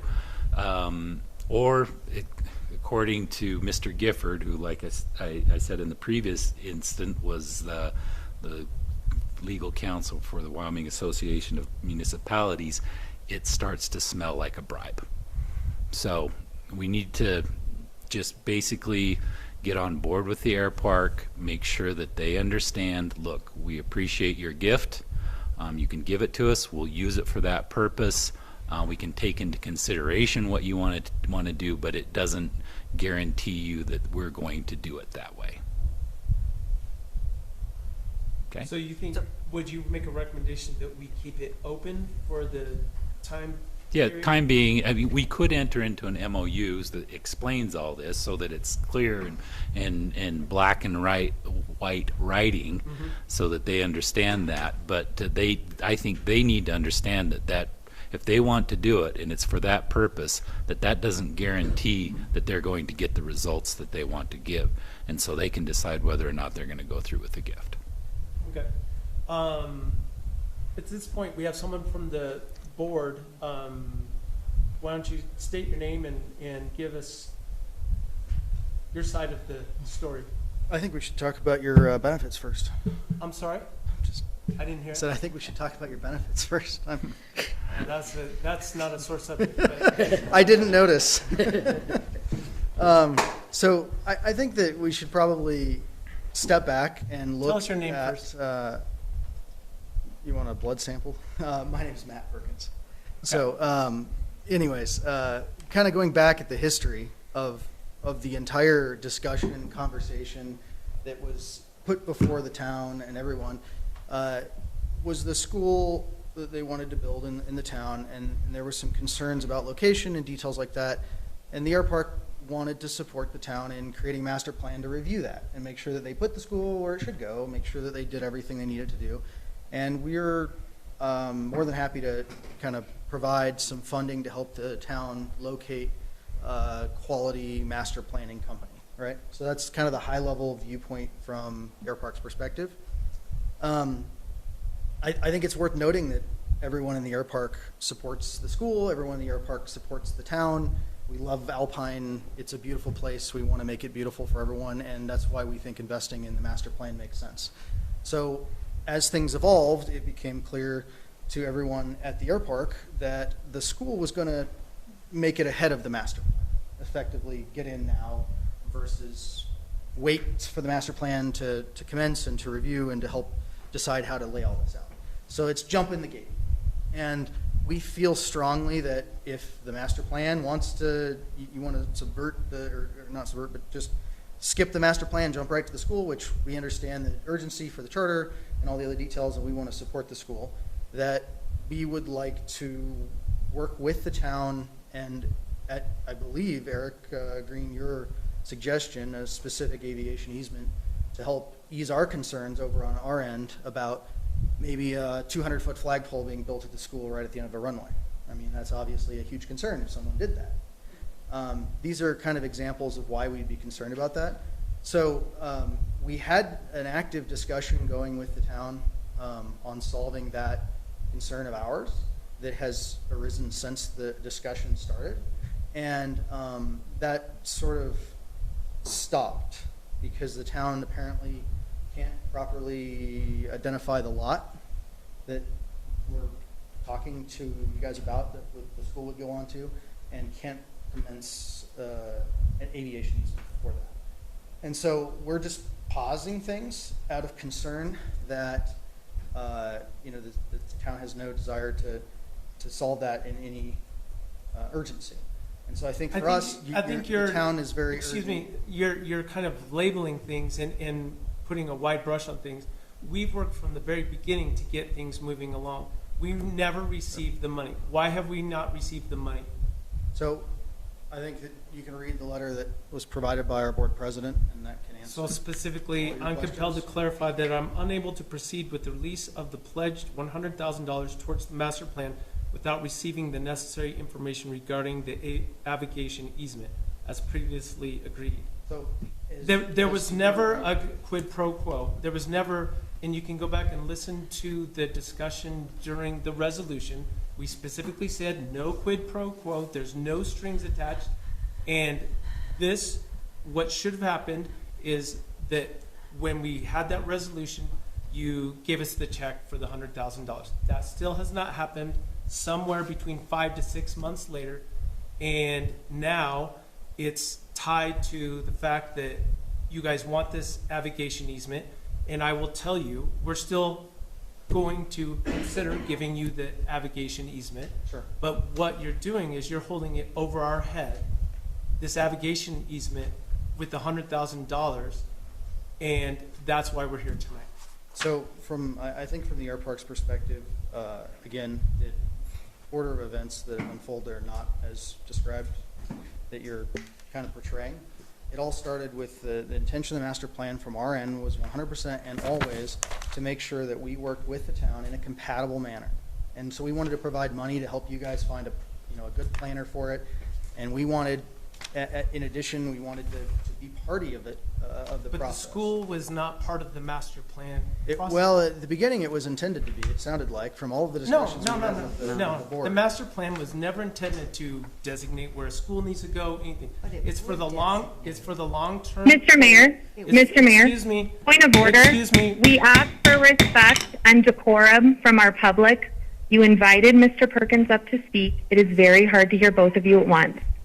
You know, it'd actually probably be easier if you were here and not in the chambers, but maybe let's try not to talk over each other. But basically, we can go back and forth on who did what, who said what, or whatever, but It's your simple. portrayal that you're basically saying now that, Raj has stated he's not going to give us the $100,000 until he gets this easement in place.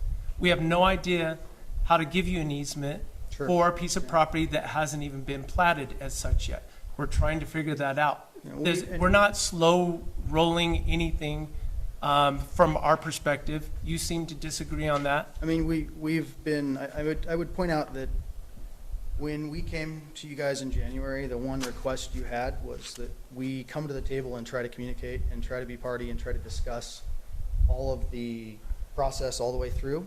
And we have kept our end of that bargain. We have been present. We have provided communication. And we don't feel that we've necessarily gotten the same level that we've put forth to the town back. And it feels like communications that we're making to the town are not disseminated to all town council members. It feels like that we're not having an open flow and dialogue. And I suggest and I hope for improvement in that area, because I think that we are two very large bodies of people that should probably work together as neighbors. And our intention from that side is 100% to do that. If your desire is to pass the ordinance and not take the money, that's fine. We've earmarked and set aside the $100,000. It's not going anywhere. We have, almost as much as you do in your general fund and ours, and we're about the size of a city over there. So our intention is just to make sure that as the school gets rushed along, which again, we find that we're in support of the school under the right circumstance to where that the school is, as you point out, you're negotiating a lease for the school and it's a temporary location. Long-term location is to follow, hopefully somewhere more suitable for everyone involved, and, kind of some height restrictions and some other basic details that easement would provide being at the end of a runway. And so our interest is public safety, our interest is being a good neighbor and a good community, And so we're trying to find a way to work with you guys under that. Okay, pretext. thank you for your testimony. Is there any discussion or I question? guess I have some questions. Hold on one second. Mr. Larson, do you have something? Just for me, thanks, Matt, for the clarification. For me, just looking at it, the facts remain.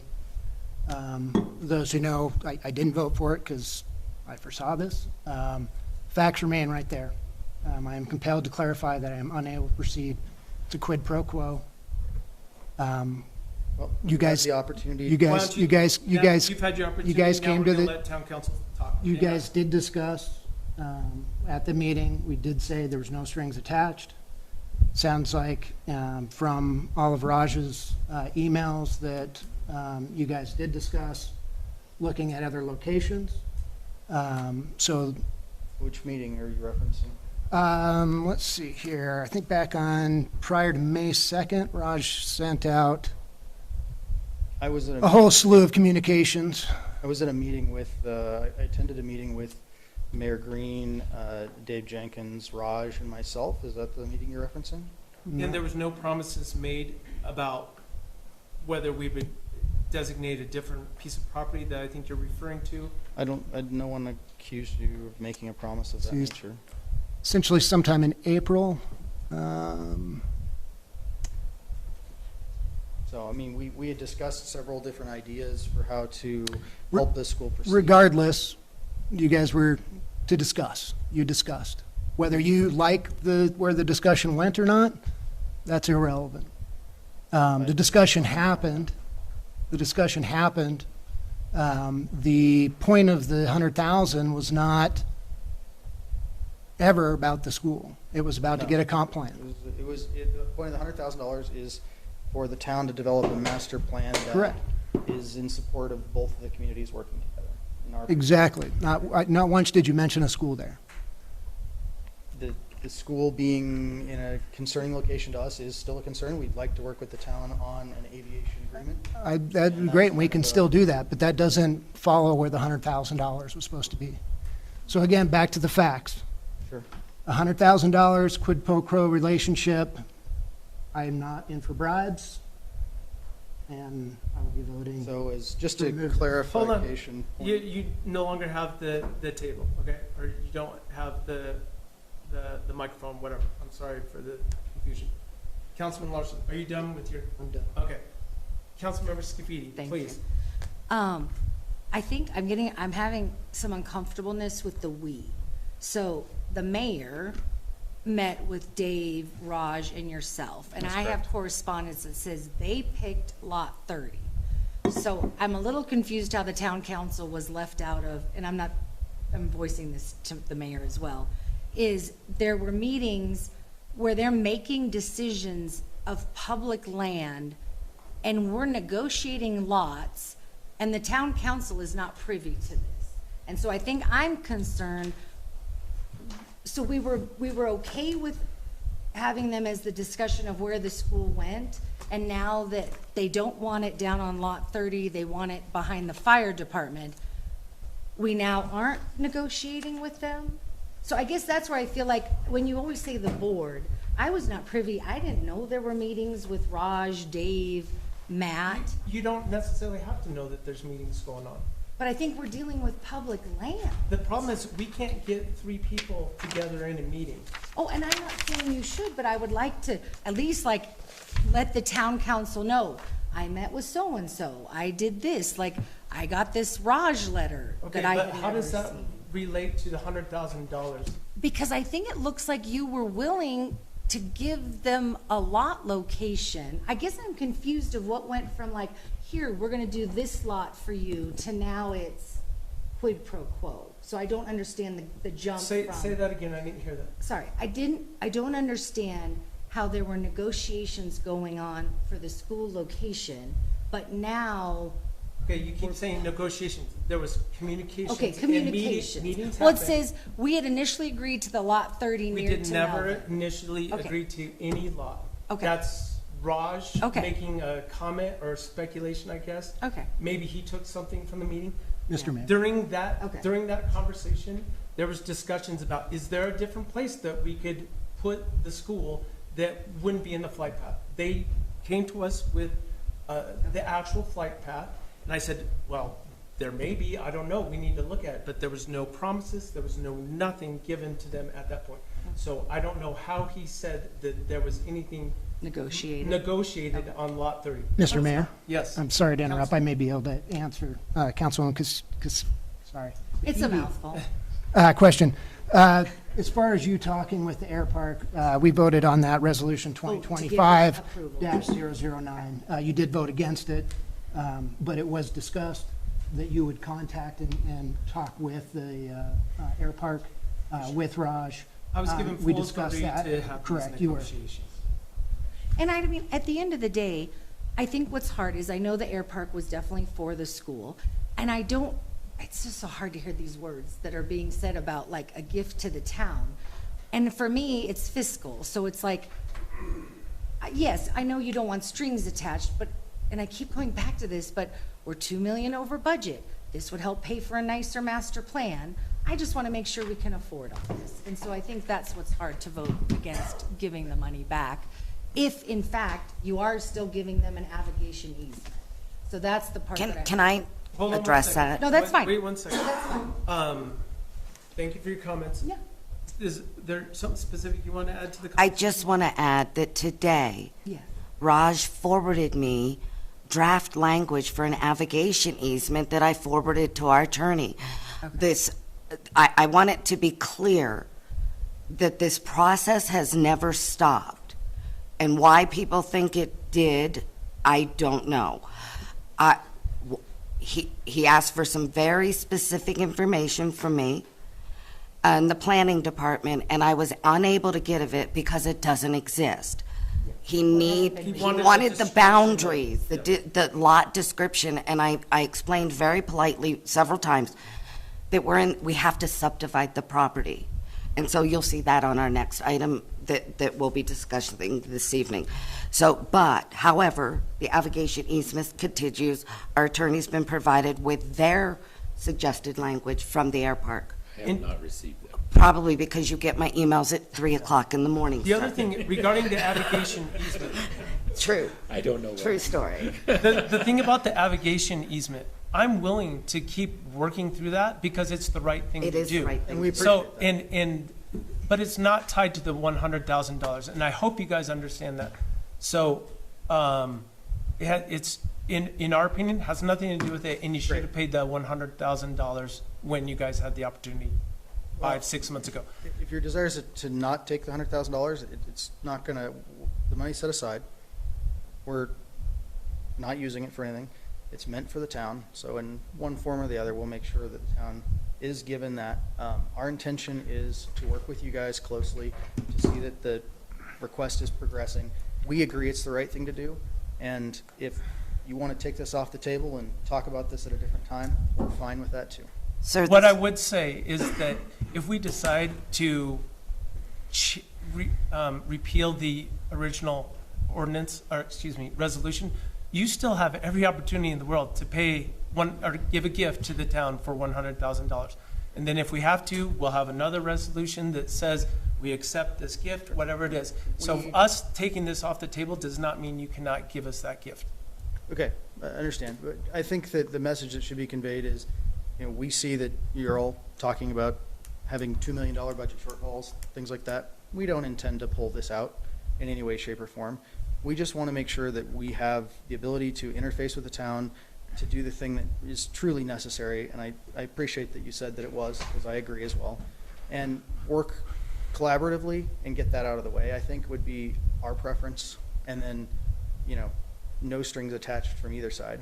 I think that we want to make sure that the town has quality master planning. We want to make sure that the town is thinking of the future and working with their neighbors. And so we want to provide money to help you guys do that. And so it's always been our intention. And however you want to approach it, it's your discretion. At no point are we looking to bribe any town member, or anything. Our intention is to enrich the town by our presence and help provide money to see the town not become an island park, Idaho, not become a town with trailer parks next to mansions, not become a town with with businesses interlaced with residential properties, so. Did you bring a check tonight? Nope, I did not bring a check. Okay. So are we, I know one of the recommendations was tabling this to have a meeting with the air park to establish a memorandum of understanding. We need to remove it from the 2025 budget, which I already have physically done for tonight, but this isn't, because what happened is the resolution, Shay, was passed in January, and then they were invoiced, so it is now, I need to void the invoice. It's on our books for 2025. I need to remove it before The third reading. the budget's finalized. We can adopt another one for 2026 if you want. Yeah. I would like, just to be clear, our intention is to help the town and be collaborative in every way possible. Okay, appreciate it. Thank you, Matt. Any further discussion from town council? Yes, can you hear me? Yes, please. Perfect, thank you. Okay, so just so everyone understands, I am home because for the moment, I am a single mom with a toddler. So that is the reason why I'm calling in and not in the chambers. Sometimes that means it is difficult to hear. Matt, I really appreciate you coming and just walking us through some of the timeline. From my standpoint, I've always seen the air park as coming forward to be collaborative and to try to find a solution. So if we need to sit down legally, because it looks like gifts have very specific parameters, and really look at what is legal, what can we accept, then I'm 100% for that. You've already shown that you and the entire board are open to that and willing to that and have been very communicative. We're still working on that on our end, and I congratulate both the town and the air park because I think this is the most communication both of our communities have had. I think that your requests as well, I do want to discuss them briefly because as far as requesting the right for representation, that was already fulfilled with Mr. Brooks being on the master plan committee, and that was emphasized by the FAA regulations that a community with an airport and a runway be very involved in the master planning process. That's what we were lacking in 2008. We just never planned for that.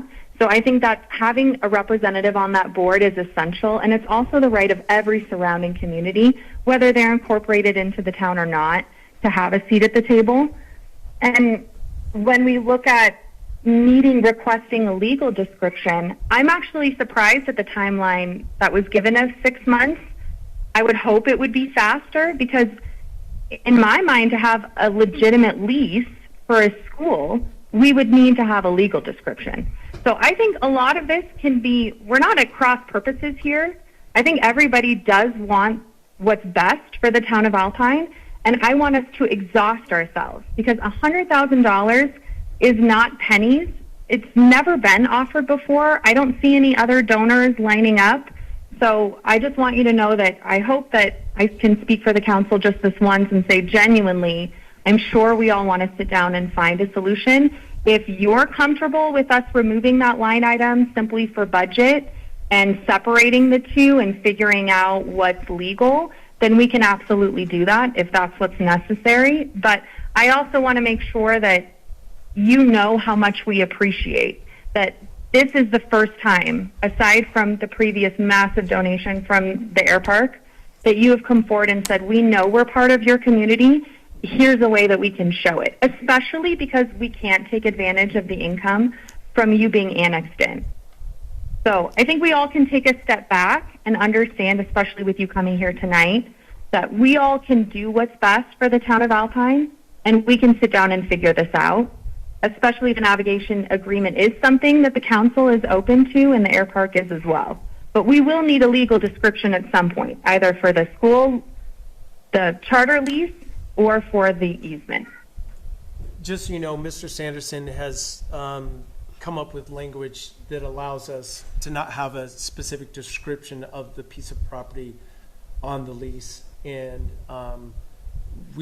I feel comfortable, Mr. Sanderson, I think feels comfortable basically stating the general area of the piece of property. But of course, we would give an addendum to the lease with the description when it becomes available. But that, of course, takes time. Are we close on that? Yeah, it's very, very close, and we're discussing it on the 17th. Oh, I mean for review before. It's actually, didn't it get emailed to you today? Oh, what? Anyways, No, What? the latest and greatest lease. Oh, it got sent to us. Okay. So we'll forward it to you. So the last thing I'd say is still, we will accept a donation of $100,000 or whatever number you come up with. Whether this passes or not, we're still here. So that doesn't change anything as far as that's concerned. So I would welcome it if it came tomorrow. We would go ahead and sign a MOU and move forward with it. But anyways, this was basically necessitated by the fact that we're trying to pass the budget. And if we don't have the money, we don't have the money. So we've had enough discussion. Thank you for coming. Thank you for coming. We're going to take a vote right now. I understand. Thank you for coming. All those in favor of resolution number 2025-019, a resolution repealing resolution number 2025-001, say aye. Aye. Aye. Aye. Opposed? Nay. Nay. Motion carries. Moving on, next item is resolution number 2025-017. Do we have a motion? Make a motion to approve resolution number 2025-017, authorizing staff to apply for a minor subdivision replat and lot line adjustment on behalf of the town of Alpine and waiving all associated fees. Second. We have a motion. It's been seconded. Any discussion? Obviously, this is necessitated by the fact that we're looking to come up with an amount of acreage for the school, and we've had some preliminary discussions with Surveyor Sherbel to give us a general size description of what that would be. And with this document, I can show the people here in the audience. I hope Councilmember Castillo has this, but we're looking at the map that has several different colors on it. The area that we are suggesting would be for the temporary school buildings would be the 3.5 acres in orange, which is basically the top of the bench, kind of just south of the ball field and the horseshoe pits, and intersects an area that's horizontal across that is behind the CDC and the skate park. We've been in discussions with the foundation board, and obviously they're happy with whatever we can lease them. So to do that, though, we need to actually do a minor subdivision replat and a lot line adjustment. So that is where this comes from, and obviously we don't necessarily need to make money on ourselves from doing this. So that's why we're waiving the fees. And then, Open for discussion. yeah, I guess, so who then pays Sherbel on the survey? The school is required to pay all fees. Okay, and then the 0.8 acres, so that's going to become a lot? Yeah, that'll be a separate lot in an effort to hold that's the skate park, if you can kind of see the skate park. And then you're going to combine the library with the CDC as a lot? No, the library is library's here. in number front of it. seven. Oh, sorry, apologies. I So the didn't see it there. CDC, this was all one big lot. Actually, I think this is on here. So Yeah, this we have the shows other one. the current way it sits. So this would be the intent. I don't think it really makes sense to lease them this piece right here. My thought is that could be set aside for a future daycare, but at this point, just kind of carving out this 3.5 acres, I think, is what my suggestion is, but this would be the first step to making that happen. So, Oh, I heard some good news that a preschool might be going in with 100 kids or a daycare. Where? Over by the Red Barn someday. So I feel like our daycare might be covered. Wow. And That'd I be do know the wonderful. CDC mentioned wanting to expand. Yeah. So So- that's, if I could zoom in here Yeah. and you won't lose. So what I have suggested is they want to expand their building. I'm sorry, I'll go to the other one. Maybe it's a little bit easier to see. they're at capacity, and if they were going to expand their building, the most logical way to do it is out towards where their playground is, and then they would move their playground to the north side of the building. So that's why we are suggesting that there's a little bit of space in front or to the north of that building.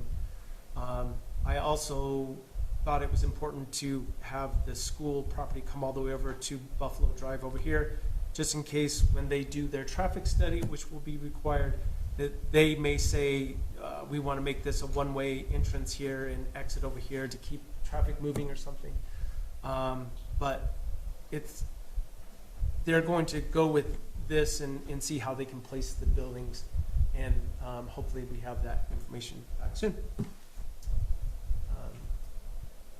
Any discussion? I mean, I would have liked a public forum on this, just so Riverview Meadows and the town and everybody knows what we're doing with public lands. I think that's the hardest part, is that there should be more data. Can I speak for that? And so the subdivision process requires all property owners to be notified. We will do that. We will hold planning and zoning will hold a public hearing, and then the town council will hold a public hearing. Hence the reason that the process can sometimes take up to 6 months.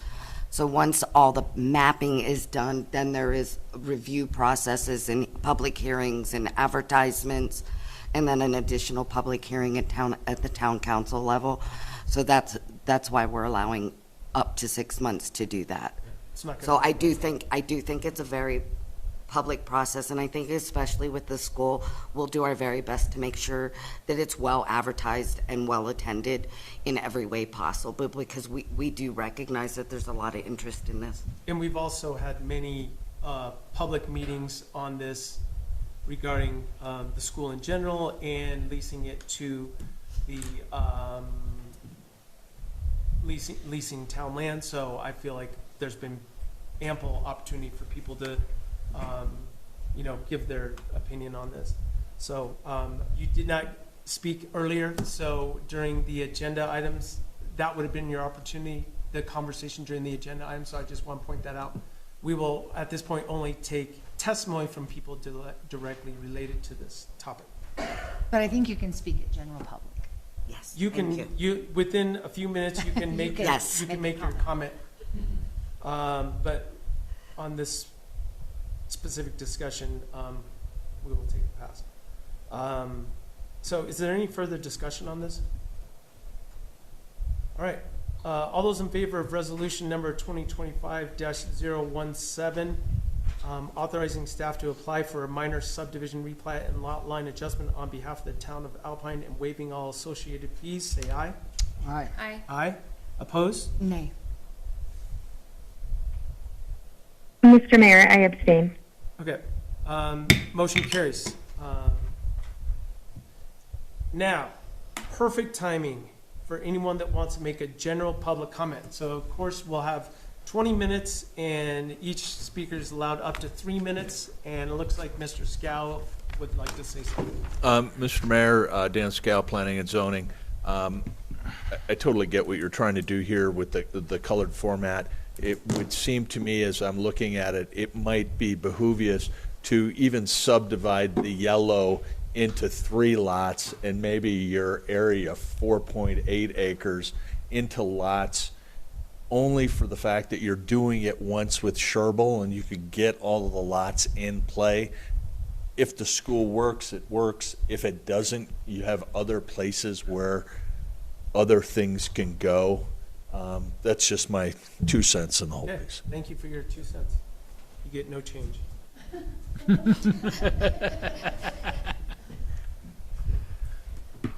Okay, Megan Rumsey, where to start? Can I just ask a clarifying? I'll start your clock. You have 3 minutes. Okay, I'll try. I'm going to ask a direct question. Please excuse the disrespecting tone. Do your children get insurance through the town?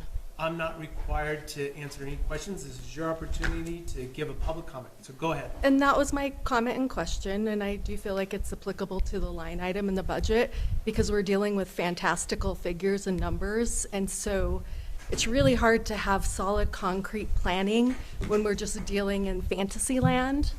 And then it's also really hard to switch gears when you walk out of the door and you say bribe and you're using this very inflammatory language and having some deeper discussions and showing a letter that you haven't shared with the town yet. So again, here's the town.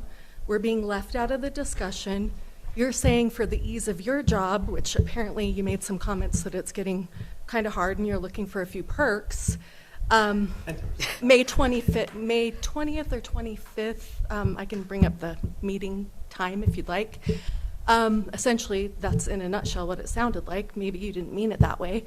Again, here's where we're at. We haven't talked about Academica. We haven't talked about why APA was chosen not to be the charter. That's the elephant in the room here, and we need to have some acknowledgement from our two council members here to talk about what we found, why it was deficient, and the other thing is the parameter is high quality charter. You didn't come up with a high quality charter. We wasted money on a proposal, and Jeff Daughtry in his own proposal said that Academica wasn't a good option. If you want to go back and review that, it's in the proposal. So we've already paid this gentleman, and we're acting on misinformation, we're acting on bad faith, and we're trying to put the cart before the horse. And I don't love everything about, you know, airplanes flying really low above my house, but that is part of it. And I really applaud your decorum, and I applaud you know, the way that you're coming in, and you are trying to be prudent, Matt, and we need the thoughtfulness. Am I at about 3? You have 30 seconds left. Okay, so we're putting things ahead of schedule, and when I see that up there, we have every right to discuss every inch of that. And when I see Colby come in yet again with a sign that says charter school, and it seems like he knows more about this because he's now on the town planning with Dave Jenkins, we're just circling back with the same things where, you know, people are saying quid pro quo, they're saying no strings attached. I'd like to get a verbatim transcript of what Attorney Sanderson said about the other deal, and let's just replace all of that language with charter school and see if perhaps you agree that these issues are not being treated fairly. Okay, thank you. Any other comments?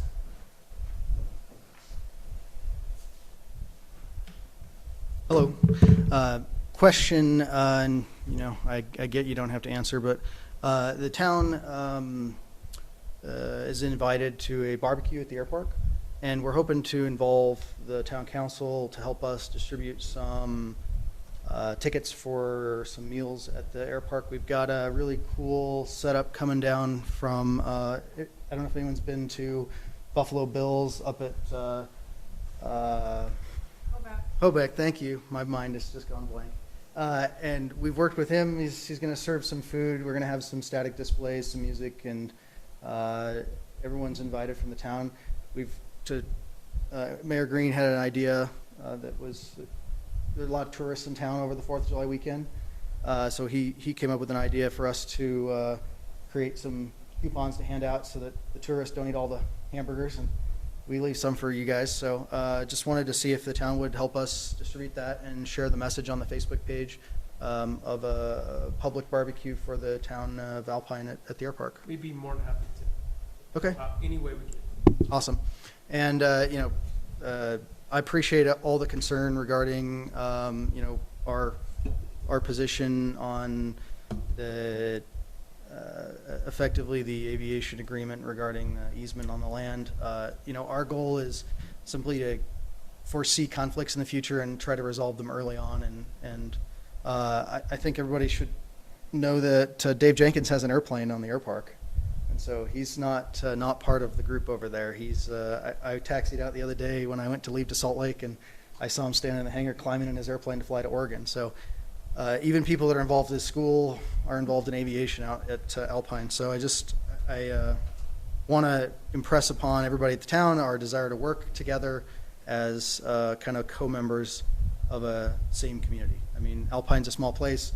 The air park has brought enough business to get a nice big grocery store in here, and not that we're the sole reason, but we certainly don't hurt it. We invest in businesses in the town. We want to keep doing that, and we want to provide money to help the town make good decisions and have a really great, prosperous place for everybody. So, come eat some hamburgers and hang out, check out some airplanes. Everybody's welcome to come down. So, thank you.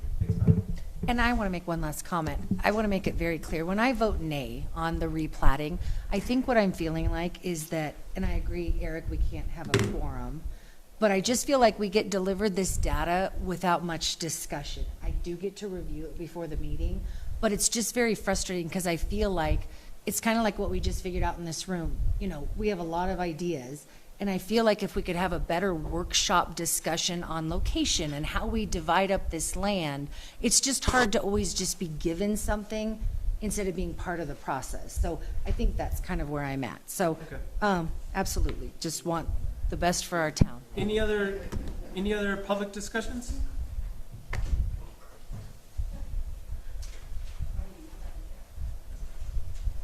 Tell us your name if you don't mind. I am Jennifer Kraus, and I don't live in the town of Alpine. I live outside, but I noticed at your prior meeting that you had passed a motion for the mayor to reach out to Lincoln County about your interest in taking over Highway 101 and 100. And I was wondering where I could get more information or what your interest was in taking over Highway 100. Are you done with your comment? Yes, I think. Well, I will tell you, I mentioned it during that discussion, but they came to us originally asking if we'd be interested in taking over County Road 100 and 101. Basically, it's the furthest distance they have to come to plow the road. They bring someone from Thane, and they would give us the piece of equipment to do it. So they're not trying to force us to do anything. In my opinion, those two roads should be in the town of Alpine. So.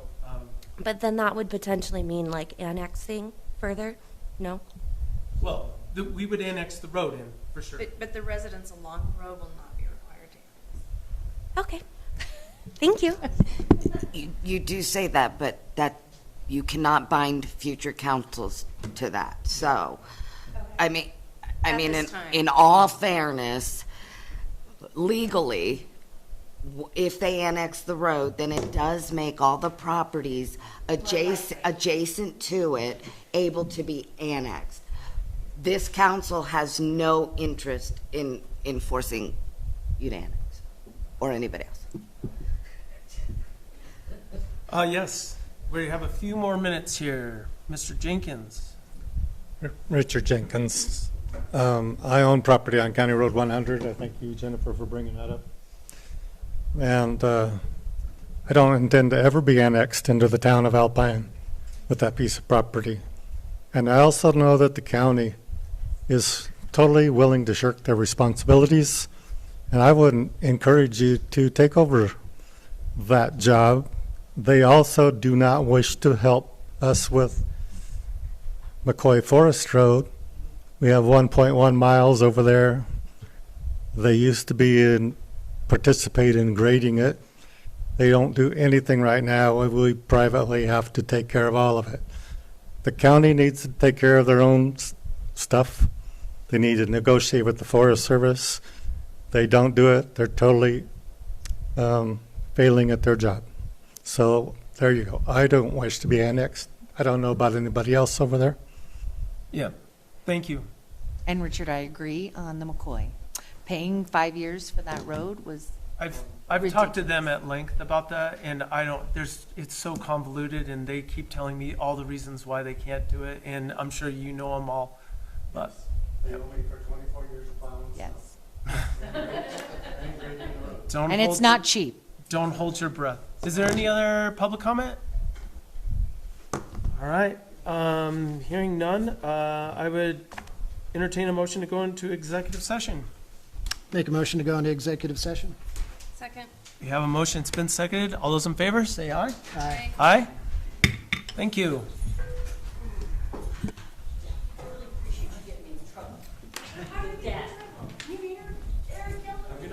Thanks, guys. Bye.